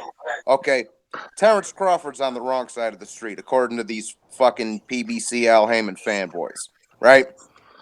But Spence, Thurman, and Porter are all on the same side of the street, but they still ain't fighting. And don't say exactly. And don't say, well, they said Porter and Spence was next. Well, I'm gonna do you like King Benny here. Yeah, they said. You know what I'm saying? I'll do you like King Benny, bro. Yeah, They that's what said means they said doesn't mean really anything. Yeah, I don't know. I honestly believe Heyman has got in his head where Sean Porter is replaceable, sort of thing. I don't think he thinks too highly of Sean Porter. He'll throw him to the wolves if he has to. He wouldn't do that with Spence or Wilder or his favourites like Tank and people like that. But he'll throw Porter in there to the wolves. I don't think Porter's not too high on the list. Let's just say that. So I wouldn't be surprised. I would be surprised if he fed Porter to one of them. Well, Stu, just look at it. Look at it like this, bro. They threw Porter into a tough fight with Ugas. They gave Danny Garcia a soft little touch with Granados. You know what I'm saying? Yeah. Porter's been in there with everyone, hasn't he? Let's be real. You know, they've stuck him in with everyone, and including Kell Brook as well when Kell Brook was at his peak. So, yeah, he's had a tough ride. I mean, I don't think he's not protected. He's the one fighter at PBC that you can say is not protected. He has probably one of the best resumes at welterweight if you take Manny Pacquiao out of the equation. I'll say him. You know what? I'd say him and Gary Russell, bro. Gary Russell was just clamming out the other day about, man, this fucking Al Heyman won't give me the fights I want, and that's why I'm not fighting so often. And whoa. I want to fight Tank Davis. I want to fight Santa Cruz, and he's not setting these. Oh, it's a shame, mate. It's an absolute shame what he's done to Gary Russell, because Gary Russell Jr. could be in some really exciting fights because he's a talent. Say what you like about it. And he gave Lomachenko probably one of his hardest fights. That's how good Lomachenko is. And, you know, but he gave Lomachenko one of his hardest fights. That's what I remember. So I think Russell could be in some real good fights. Now Heyman's holding him back. And a lot of people blaming Russell, but Heyman's done this to a lot of fighters. You know, if you're not one of his favourites, he sort of throws you to the wayside sort of thing. And it's hard for you to get your shine. And like I said, his model's not working. Gary Russell Jr. should be on the phone at Eddie Hearn tomorrow and signing with DAZN. And there's some good fights there for him. I think the Charlos should come to the zone, you know, because they're just on the wrong side of the street. I mean, like literally, like I'm not even fucking around playing, you know, like playing around, but they're not getting, you know, listen, man, they're not gonna get the fights dealing with Al Heyman and working with the zone. It's just not gonna happen. They might as well just leave his bum ass, come to the zone where it's at, at least when it comes to the middleweight division. That's where it's at, and get your fights and get your money. Go over there where the fucking killers hang out, bro, instead of sitting here fighting these little fucking nothings. Yeah, that's right. I think what Gary, after all, it's a business, right? Like we all like to say that it's a business, right? So the Charlo brothers, or at least Big Charlo needs to be like, look, man, you know, Al Heyman has been real, but peace. I'm gonna go to the zone. That's where the fighters are at. That's where the money's at. You can't really offer me anything. Yeah, I think what Gary Russell is just it's a little different because he's happy to fight once a year because of his hands, but at least that one fight a year he wants to fight somebody good, and that's what's not happening. Yeah, exactly, Gonzalo. If you're gonna stick me in one fight a year, at least make it somebody you know, worth the fuck, bro. You know what I mean? What did Gary? What was it? I saw an article about the Gary Russell thing, but what did he say and who did he say it to? He just said his fights are getting blocked. Well, he was just saying, man, you know, I want to fight Tank Davis. I want to fight Santa Cruz. I want to fight you know, stiff competition in and around my weight class, and these fucking fights ain't getting made. You know what I mean? Yeah. In a nutshell, anyway. I'm paraphrasing, but yeah. Yeah, because if he fights Tank Davis, then most likely I think that Tank will lose. So they're gonna lose out on their future superstar. And if you do the fight with Leo Santa Cruz, that's a cross promotion, and they're not gonna make the whole pie. They're not gonna get the whole money out of that. You know what? Split the money. And here's that's why they don't make that happen. Gonzalo, and here's the other thing about having Russell Jr. and Tank Davis fight. That's a Baltimore DC rivalry right there. That's like having a fucking one dude from Chicago, one dude from Milwaukee, or you know. I know what you're talking about. Yeah, bro. those are nice ones, Roy. I like those close like you said it, Baltimore, DC. That's a nice little rivalry right there. Yeah, or like having a cat from Jersey and New York fight. Yeah, you know what I'm yeah. Like somebody from Newark, New Jersey versus a dude from Brooklyn. I love to see that shit. Yeah, just same area rivalry. Yeah. Yeah, don't get it wrong. They throw Sean Porter in with all these guys, and he's got a decent resume because he doesn't really sell. He's not a superstar to them. I feel like sorry a blue for collar guy. the Charlo girls, man. I mean, the Charlo brothers. I really feel bad for them, man. They're just on the wrong side of the street, man. I just feel bad for them suckers. Like they just on the wrong side, man. It's just bad. I loved how much shit he was talking about Jacobs, and then they was face to face, and he was fucking quiet as hell. I was like, man, you just lost some fucking points for that one, bro. For real. Talking all that shit. Yeah, I'll go to Brooklyn and beat his fucking ass. I run Brooklyn, and and then he fucking comes right in front of you. You don't say shit. Like, come on, man. Come on, dude. Charlo sisters on the wrong side of the street, man. Go ahead, sorry. I don't know which one it is, but the 160 Charlo better not fight a fucking southpaw because Korobov could not miss with that fucking left hand. He threw a 1-2 all night. Barely jabbed, and then that left hand couldn't miss, man.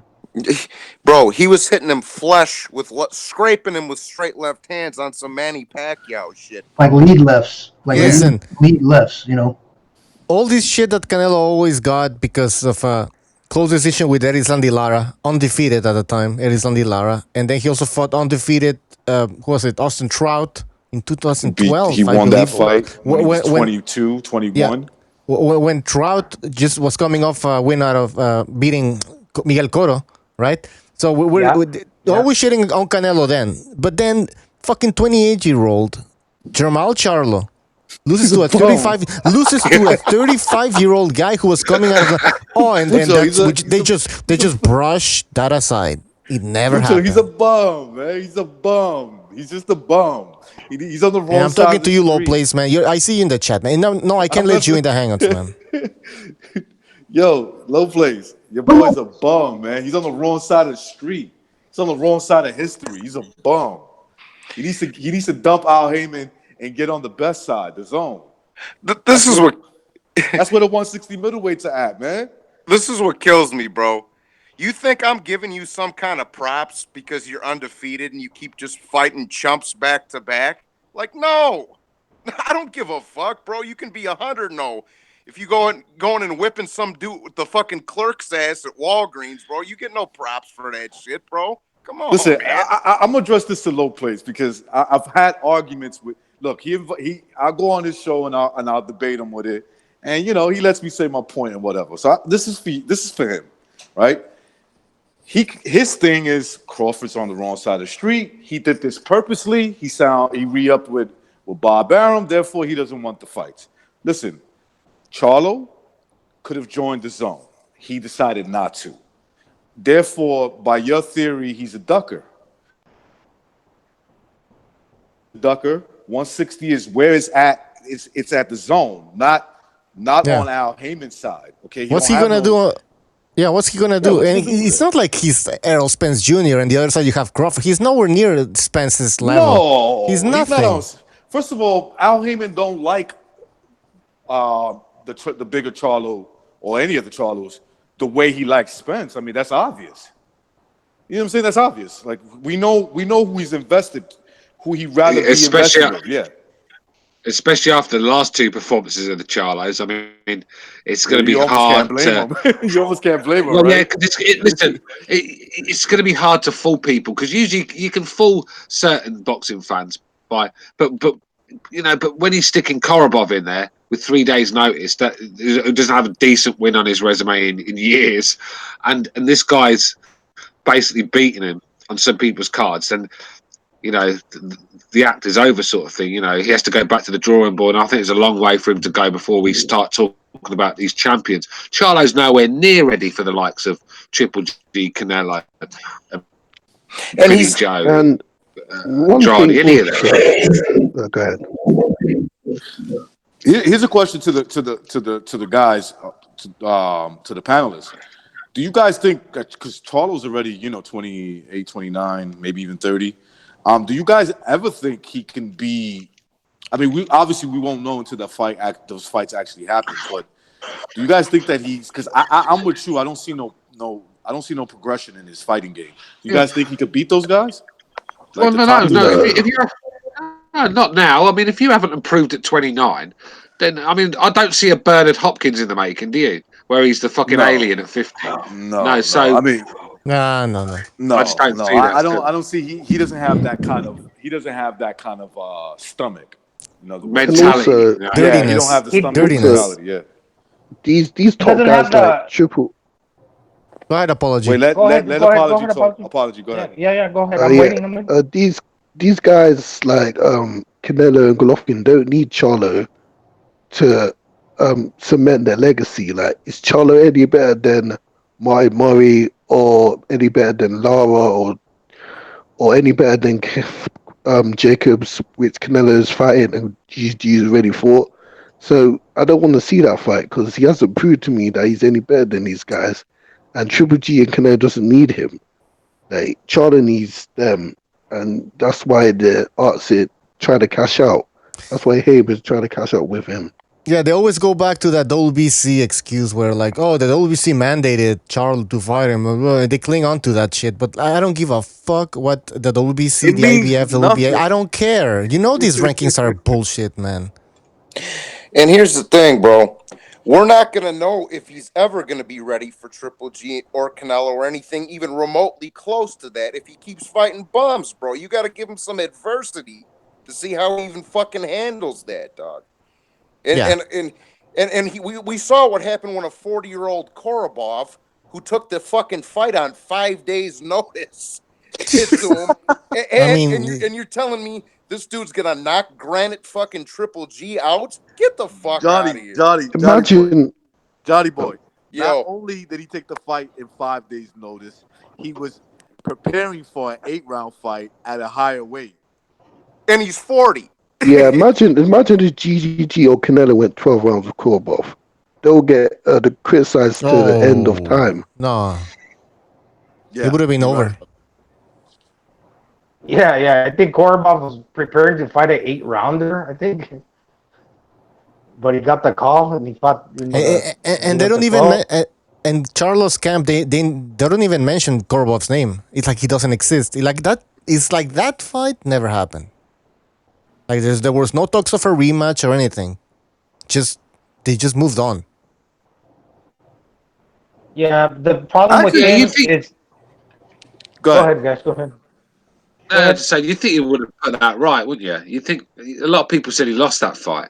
He look how down he looked after the fight and the post fight press conference. He knew it wasn't a good performance, and he knew people was going to give him stick. So you think he'd have liked to have put that right, like some other fighters have done in the past, but he didn't. Like I said, he don't even want a rematch with Korobov. So long way to go before we talk about Canelo and them boys. You know what, Stu? But yeah, at the same time, but if you're coming around here talking about Canelo's a bitch, Triple G's a bitch, Danny Jacobs is a bitch, you got a right to be disappointed for fucking going out like that, bro. You know what I'm saying? Like, I'm watching the fight right now. Pete's got it up, but Korobov and Charlo. And I'm looking at I'm not judging the fight because I'm talking to you guys. I'm just looking at the fight, right? Like here and there. I'm looking at his defense. He's all wrong. Oh man, we've been saying that forever. It's the defense. He will get smashed by Canelo.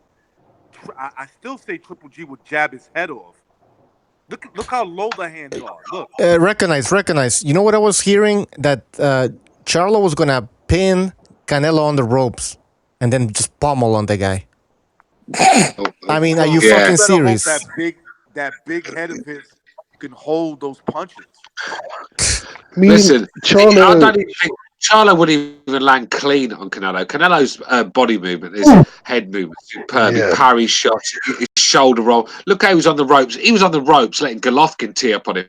You think that Charlo, the man that could barely hit Korobov all night, is going to land? And he's going to get countered badly. Charlo's so sloppy when he's throwing shots, so wide with him as well. Canelo is a world-class counterpuncher. Get in mid-range with Canelo, start putting your chin in your air, you're going to sleep, and that's exactly what's going to happen. And Stu, Charlo's so predictable as well. Like the shots he throws, you can just time them easily. Exactly, bro. Even in this round right here, bro. Even in this round right here, Korobov's hit him with about 4 left hands like fucking flush, bro. Come on, man. Come on, man. Come on, dude.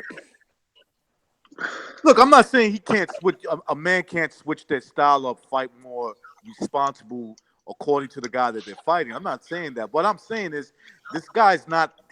He's not a flawless fighter. He's beatable. He's very beatable. And he's not fighting top guys. He's on the wrong side of the street. It's just real bad for him right now.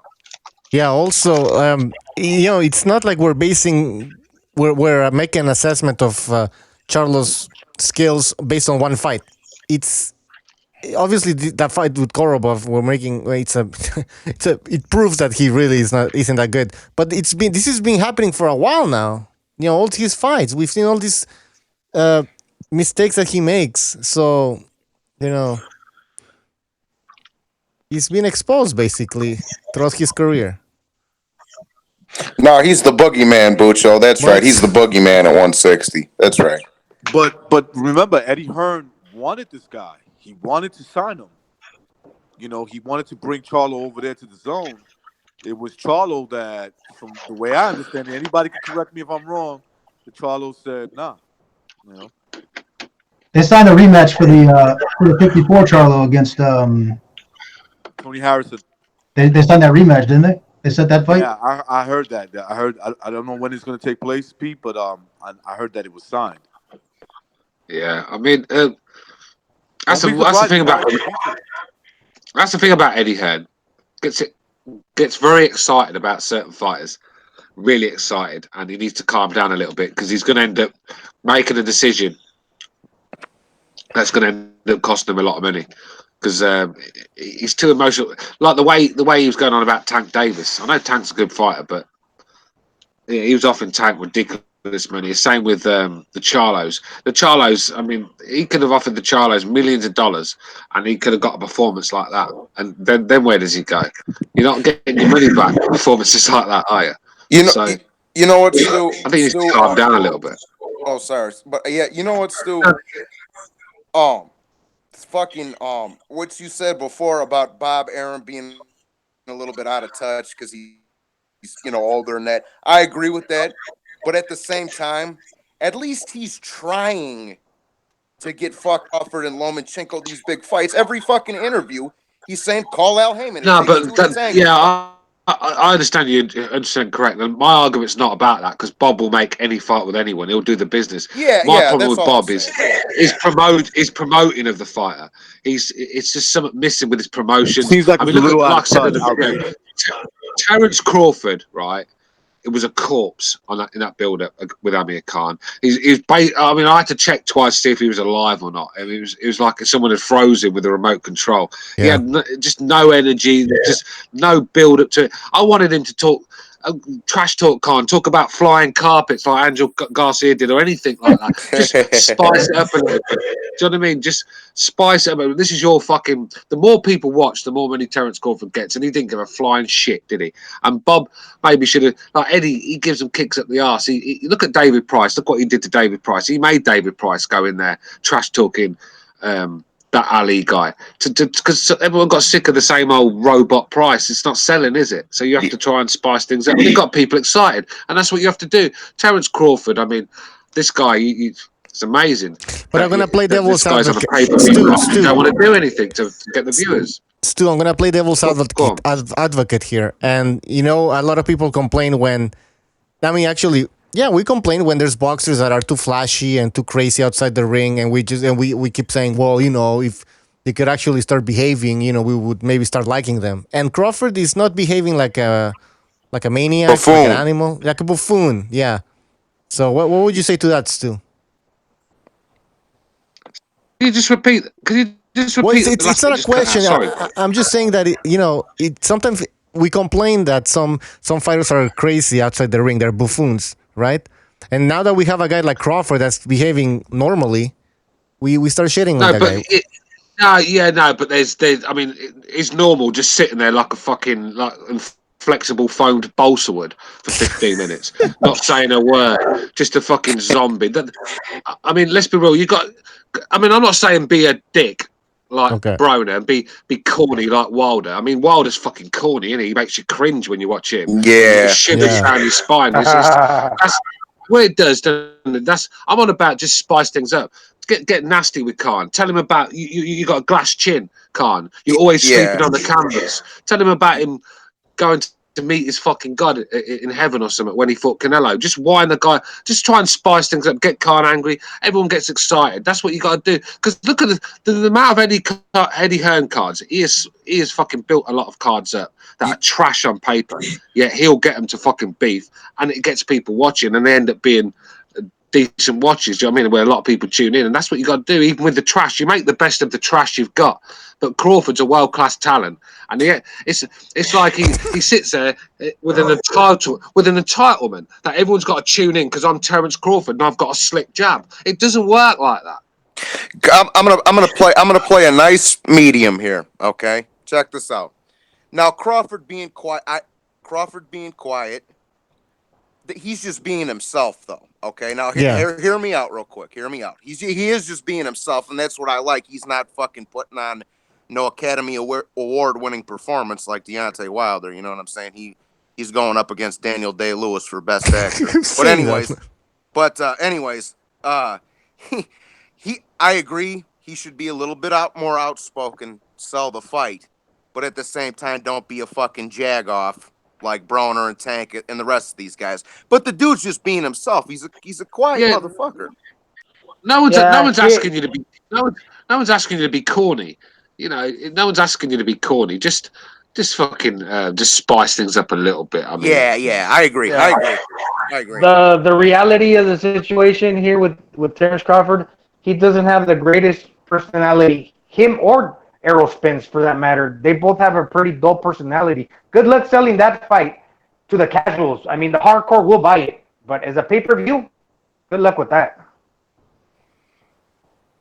Yeah, he's kind of good. Yeah, he's just See, but I think if Spence and Crawford, if they made that fight today, bro, okay, I think you're gonna see two different sides of them dudes, bro, and I think they're gonna start barking at each other, bro, because they already don't like each other. You know what I'm saying?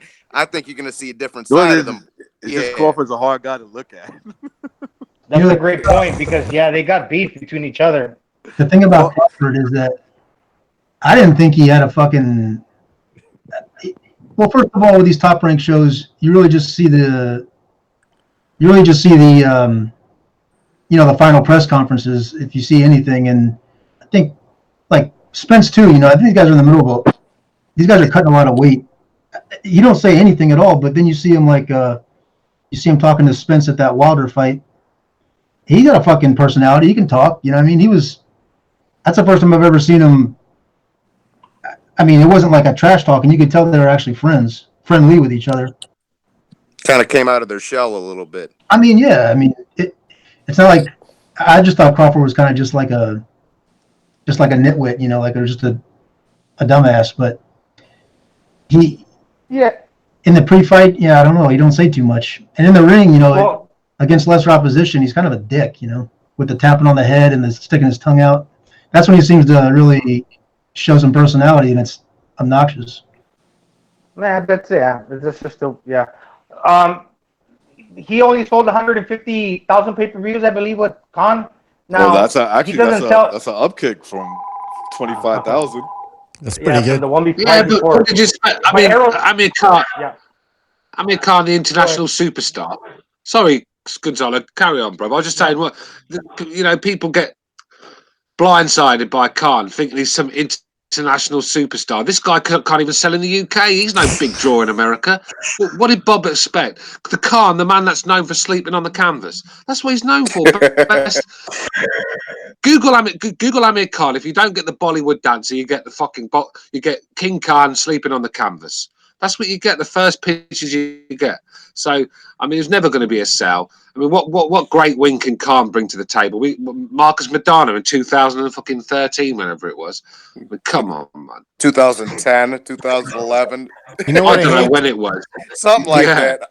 But Yeah. you, I don't you know when what, it was. You know what Crawford needs, bro? And you saw this a little bit with Benavidez Jr. He needs somebody to talk shit to him. Mm-hmm. Because then you're going to see him come out of his shell, like I say, bro. You saw a little bit of that with Benavidez. You know, Benavidez is like, ooh, I'm going to come over there and, you know, take over this man's city and blah, blah, blah, blah, blah. And, you know, they had a little swinging contest at the weigh-in. And so I think somebody needs to talk some shit to him to really get that out of him, in my opinion. But he was aggressive against Khan. Oh, am I missing a point here? What are you saying? Like to be more aggressive, or you mean to make it more exciting, like outside the ring, or what? No, I'm saying to sell the fight, Bucho. I'm saying no, yeah, sorry, yeah, of course. Yeah, he needs somebody to talk shit to him, because then Crawford's gonna kind of come out of his shell and talk shit back. Is what you know what I mean? Yeah, like, of course. Yeah, Yeah, that's why I say he's not. That's just his nature. He's not a lively personality. But I was just gonna say, sorry, Bucho, cut you off. But yeah, he sold 150 pay-per-view buys. But Spence, this is what I don't like about him. He's claiming that he's the A side if they were to fight because he sold 350. But he's taking credit for all the Mikey fans too. I mean, really. Exactly, Gonzalo. I keep saying this to people, man. It's not even fair, man. It's not fair at all. I mean, come on, you're fighting a Mexican, man. In Texas. It's going to be a 50-50 fight, man. It has to be. That might...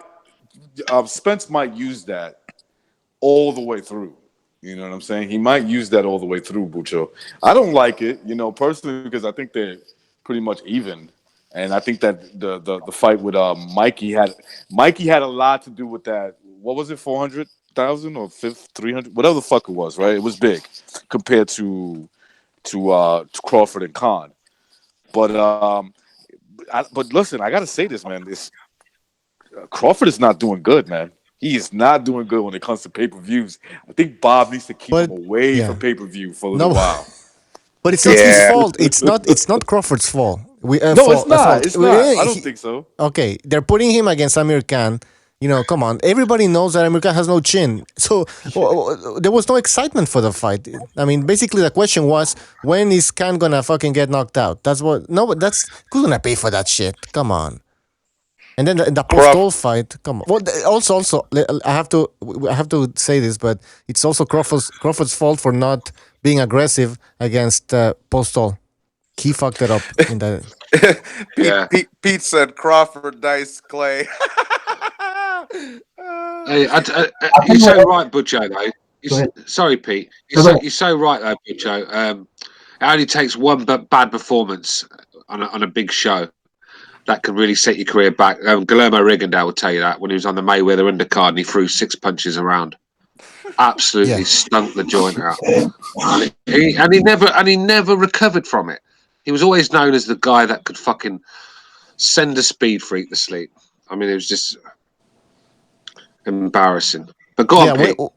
This is Rigondeaux, or this is Gamboa? Talking about Rigondeaux?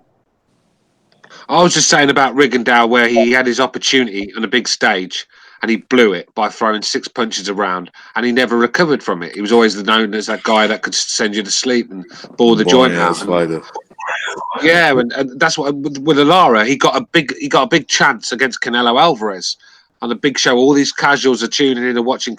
They don't really know Lara. He had his chance to shine, but no. He decided to run for most of the fight. All right, it was a close fight, but because Canelo didn't know how to cut the ring off at the time, he was young, he was inexperienced at the time. I still think he was a few fights short of being at the top, and he couldn't cut off the ring properly, so he was chasing Lara around like a little schoolchild, and it was a horrible fight to watch. But Lara was the cause of that. So, you know, you've got to take your opportunities when you get them. The fight scout said, I don't know how true this is, but the fight scout said that Roy Jones Jr., Bernard Hopkins too, sold more pay-per-views than Crawford. Yo, I think so, man. Yo, it's very possible. Pete, did you? Well, I mean, like Roy Jones was a pretty big star, and so was Hopkins. I guess, even though they were old as shit.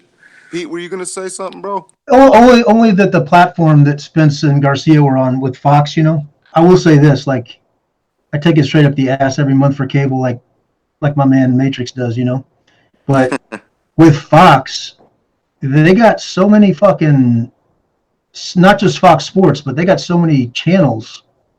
I don't know about your cable. When you scroll down, like the sports, ESPN being the first channel, and you get to Fox. Fox has got they were constantly running. What do you got, Verizon? Yeah. Me too. Right. I watch apps first every month right into Verizon, no problem. But the thing is that they were playing past fights. They were promoting the shit out of that Mikey and Spence fight. I mean that Spence Garcia fight. Hey, you know what? You know what my Verizon bill was last month? 200. 300. Damn. What the hell are you doing, man? Seriously. That's what it cost, $300. I said, who ordered shit on this? Are you complaining about the DAZN then? Like $8 or something, or $10? No, I'm cool with the zone because I can just put that on my fucking TV and watch the fights. That's why I don't have no problem with it. But I'm thinking about getting rid of my cable. That's why I go to my mom's to watch the Showtime fights and Game of Thrones and shit, so I don't have to be subscribed to all that shit, dog. But I will say that if you're just if you're like how do you call it? If you're a casual, if you're just a fight fan, you're used to looking at Fox for all the UFC stuff, and I get the feeling that if you're just scrolling around and you see that they're promoting that Fox pay-per-view on all these different channels, if it's Saturday night, you might just order. You know what I'm saying? That might have got a lot of buys for them. ESPN doesn't seem to be doing that same. I don't know. They don't seem to be pushing as hard. They're not, bro. Now they got the UFC now, so it's kind of like. You spot on. They're not pushing it hard enough, and that's one thing about Eddie Hearn. Yes, Eddie Hearn can be corny and he can be a bit annoying sometimes, but he's got a lot of passion for these fights, and he pushes it, and he pushes these guys to be big stars, and it works in some cases. But that's what you got to do. You got to put, and I just don't think Bob's got the energy anymore to push these guys. It's just the same old routine. It's like one of these, one of these businesses that start from generations and they end up fucking closing down because they're using the same ideas and not going with the times. And I think that's what Bob's problem is. I just don't think he's got. There's something wrong with his promotions. I mean, why can't Lomachenko sell out 5,000 seats? I mean, it's ridiculous. Yeah. It's a promotional aspect. I don't know. And Bob Arum's still in love. Bob Arum's still in love with pay-per-views. He keeps mentioning pay-per-views will never die. Why would you even say that, man? People don't like pay-per-views. But he keeps insisting that, no, well, you're going to have to like it because they're never going to go away. That's not even a proper promotion. Come on. I mean, haven't Bob made enough money as it is? Can't Bob do us? I mean, when will Bob ever put on a decent show for nothing? I mean, just don't work with Bob. I mean, he's always, I know it don't work like that with any of them, but Bob's made hundreds of millions of dollars. I mean, he's still trying to con the public with his fucking pay-per-views. And the same with Heyman as well. He didn't con me, but he conned the American public with that Spence fight. I mean, that was ridiculous. Yeah. That's $80 for that. And it's the same with the Crawford thing. Here's my thing with the pay-per-view. All right, if it's a good fight, if it's like Pacquiao Morales or Golovkin Triple G, like the top two guys in the division, I don't mind paying for that. I'm cool with that. Okay, I'm not wasting $75 watching Spence pound on a chubby little fucking lightweight, bro. Get the fuck out of here with that, dog. I ain't paying for that shit. What about Pacquiao against Broner? Well, my cousins were coming over. We were playing cards. That's a different story. But you know what I'm saying? Even though Pacquiao's a legend, I still think that wasn't really a pay-per-view fight, bro. No, exactly. I know they did good money, but no, it wasn't. I just bought it because my cousins and them were coming over. But the point that I recognize is saying, it's like, that wasn't a pay-per-view fight. It was an intriguing fight. No, it wasn't. Not at all. You know what that was, Bucho? That's a back in the day pay-per-view fight where Pacquiao could go on pay-per-view against anybody. Yeah. Even though See they what? put out, they did good Yeah. numbers either way. You know. Exactly. Oh mate, you could have put a fucking donkey in there, and the Pacquiao fans would have bought it. You still there, guys? Yeah, Yeah, yeah. I'm here. Yeah, you could have fucking. But Pacquiao fans will buy anything with Pacquiao in it. You know, there's no skills behind the promotion of Pacquiao, sort of thing. Yeah. But what's even worse Eric about this pay-per-view is that it was, I believe, 1 month after the Wilder Fury fight, and that's another Yeah, PBC fucking pay-per-view. You know, Joe. like, It's, come it's on. not just that, right?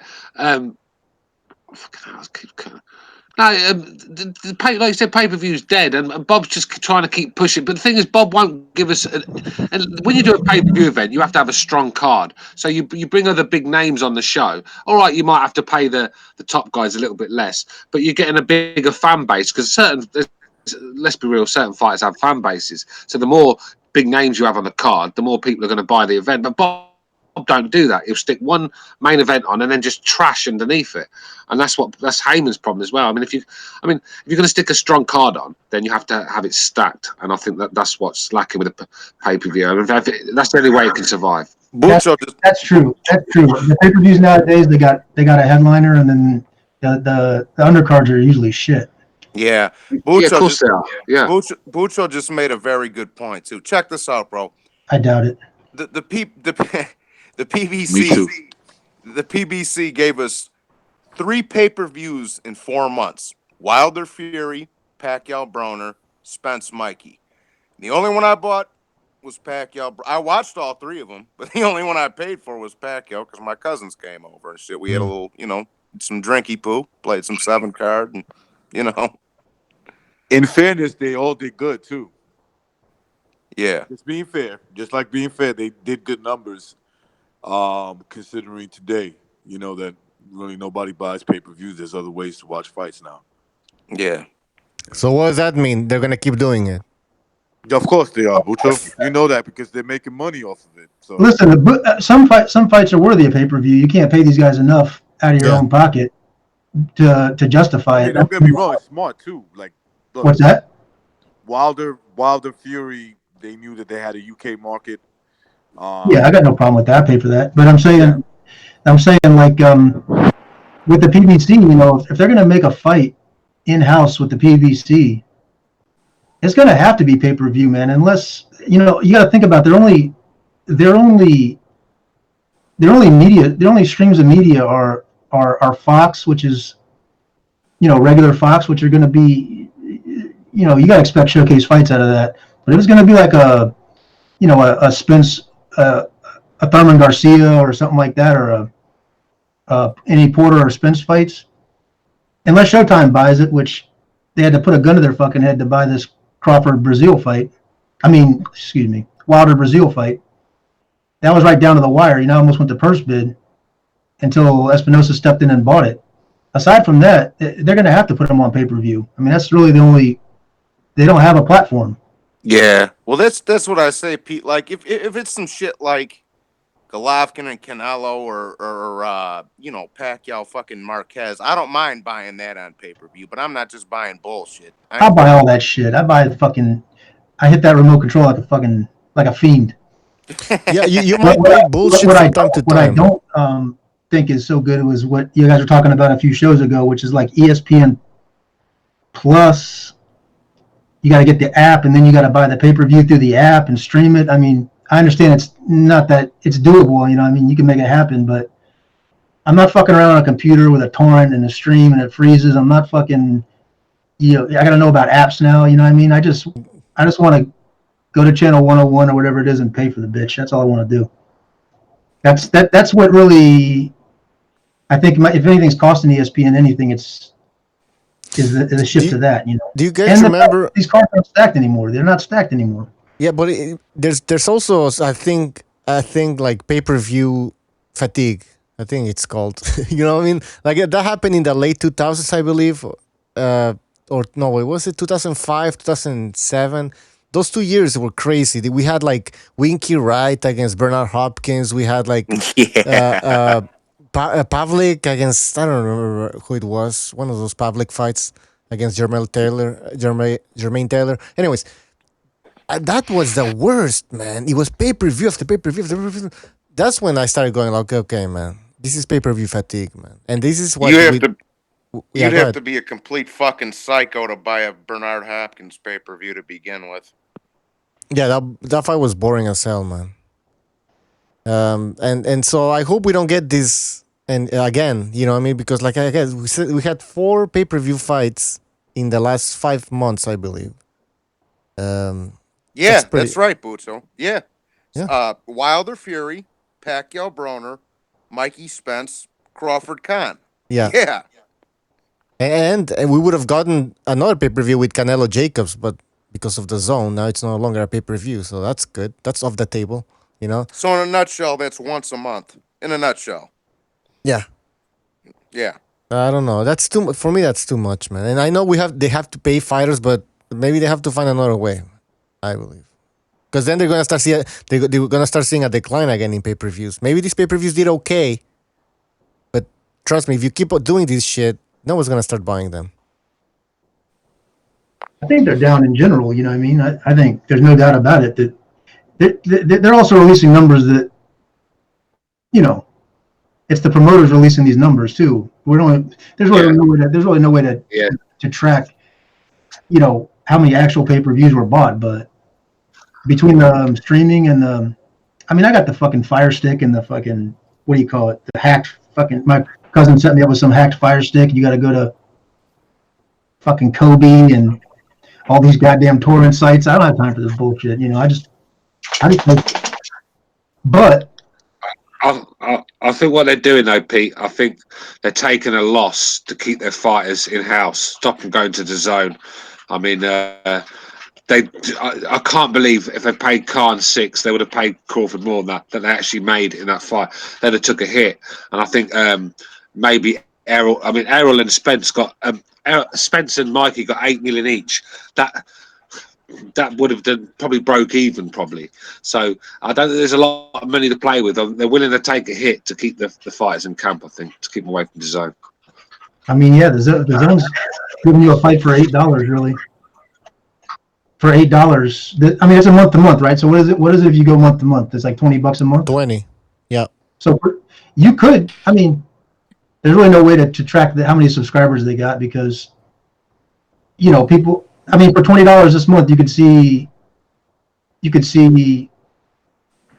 Canelo and Jacobs. I'm saying if you had I don't fucking cancel anything or go back. Lord knows what I'm getting charged for, you know, some subscription bullshit. But like, you could just watch it for $20 and not get the next month if you don't like it, you know? Yeah, exactly. And then if you complain about the zone scars that they suck and everything, then okay, then you're just paying $20 for the Canelo fights and you're fine after that. Yeah. It could work out. What it work out to? I paid for the whole year and it was like $9 or something like that? Yeah, $8. It's a goddamn deal. That family's got some serious coin on, you know, just on that basis. But you look at you guys are talking about, you know, people arguing over subscribers and all that. Man, there's fucking that app's been downloaded over 500,000 times. I mean, when you go to just under Google Play Store or whatever, when you go to get the app and you look at it, you see how many downloads. It's got over, I don't know, if it's 1 million or if it was. They must be making either making some money or going. They must be taking a loss up front because that's 16 million for Jacobs and whatever it breaks down to for Canelo, man. Yeah, it's an investment. Definitely an investment for the future, isn't it? Yeah, I'm happy. Man. We also I gotta don't know say, how many. Bucho, you were spot on with it. What's that? Go ahead. No, I was gonna say you were spot on with that fucking thing earlier. That's got to be the longest fucking weigh-in I've ever seen. I could have watched Once Upon a Time in America by the time that fucking thing got over with. Oh, it was bad. I hope they don't do it again. But by the way, this is the fight for the zone. I mean, they had Canelo Rocky Fielding. Well, I mean, that was a garbage fight. This is the fight. Now, this is what's gonna show us what the zone is all about. The presentation, you know, and obviously for them to know how many viewers are gonna be getting. Yeah, and there's a good, and you know what, and we got another good fight in a couple weeks on there, Usyk and Takam. Well, last week's card was a good card. That Lombasai card, no? Yeah. Yeah. Well, the week Yeah. week after Usyk Takam, you've got the Inui and Josh Taylor card as well. Yeah, there you go. There exactly, Stu. That's some You know. serious shit right there. You know. Yeah, and by the way, Yeah, in the month of go ahead, Stu. No, go on, Big. Go on, bro. I was gonna say that this month in May we're also gonna get another World Boxing Super Series event, the one in Scotland. So, I mean, Yeah. it's worth it. Yeah, no doubt about it. It's worth it. Shit, no doubt about it. You got there's a little catalog of older fights in there too. You know, some I don't know which rights they got to which fights, but Golden Boy fights, yeah. Golden Boy fights, yeah. I mean, there's some fights in there. We also have some matchroom boxing fights there. It's called the Archive, I believe. So yeah. Yeah, I mean, let's be real. If fights, I go back and watch all fights. If the zone don't work, then boxing is in big trouble because pay-per-view is dying. It's dying out, and there's not going to be many ways to fund these fights because they're not going to be able to do it on normal TV and normal subscription channels, especially like these big fights. There's only been one way to fund them, and that's DAZN. And if we don't support it, then and then they go away, then we might as well say goodbye to boxing. So, yeah. Hey, you know what also I'm going to change the subject here, but what negatively affected pay-per-view buys was obviously the Mayweather-Pacquiao fight. I mean that shit's still hurting, man. Boxing, for sure. Oh, it killed. Yeah, it did. Really hurt it. They should. Boxing is a ripoff, man. They should stack that People guy. don't pay any money for any other sports, man. It is just boxing that you gotta pay for. MMA. It's stupid, man. Boxing fans are naive as fuck. It's true though, huh? Like, Stop paying for this shit, man, and then you finally get the fights you want to see once you stop paying for this shit. Yeah, we've created a bunch of divas now. All these boxers, I want 30 million, I want 10 million. It's like, are you fucking serious, man? For one night? Get out of here, man. It's true. I mean, like, we keep buying it. ESPN Friday Night Fights, people were complaining because, you know, it wasn't glamorous. It wasn't like all these popular stars with fucking big bank accounts. But the fights were fucking good, man. Like, for the budget that it was, the fights were good. But the fans were complaining. They wanted to see 24/7. That fucking culminates with a $100 pay-per-view. It's like, boxing is just fucking ridiculous these days, man. I'm sorry. Like, I know you guys pay for pay-per-view because it's like you want to see this shit in good quality. I get it, but if everybody stopped paying for this shit, man, you get it for free. You know what, Precise? And I look, bro. And here's the thing with me, bro. And you guys know how I feel about Floyd. That ain't no fucking secret. But a lot of this shit goes back to Floyd, dog. I'm sorry, but it does, bro. It does. Crying about money. Crying about come over to my network. A lot of these roads lead back to what Floyd did, bro. And now, what we're seeing now is the after effects of that, bro. I'm sorry, but that's the truth. No, I agree. It's definitely has everything to do with Floyd Mayweather. But like, you know, if people stop paying for these fights, let's say, and they start putting these fights on in huge stadiums where like every fight is at least 50, like significant fight, 50,000 people, they'd make their money that way. And to me, that would be worth paying for, you know what I mean? Going to the fight, enjoying the atmosphere. It's like sitting in your living room, watching this shit on TV, and like I just don't get paying for that. I'm sorry. I just don't understand like why that's worth my money. You know, Yeah. it isn't. The thing is, it's just when you're a boxing fan, you can't bear the thought of a massive fight being on, and you're sitting there watching some shit on TV because you haven't paid for it. It's even like going on YouTube the next day. It's just not the same feeling as watching a live fight, is it? You know. No. No, I get it, but like I haven't gotten the butterflies in like 5 or 6 years for a fight. I used to, but nowadays I'm just cynical as fuck. Yeah. The last fight I was pretty hyped for was the Golovkin Canelo rematch, and that turned out to be a great fight. So I was happy with that one. But yeah, yeah, it's short and in between.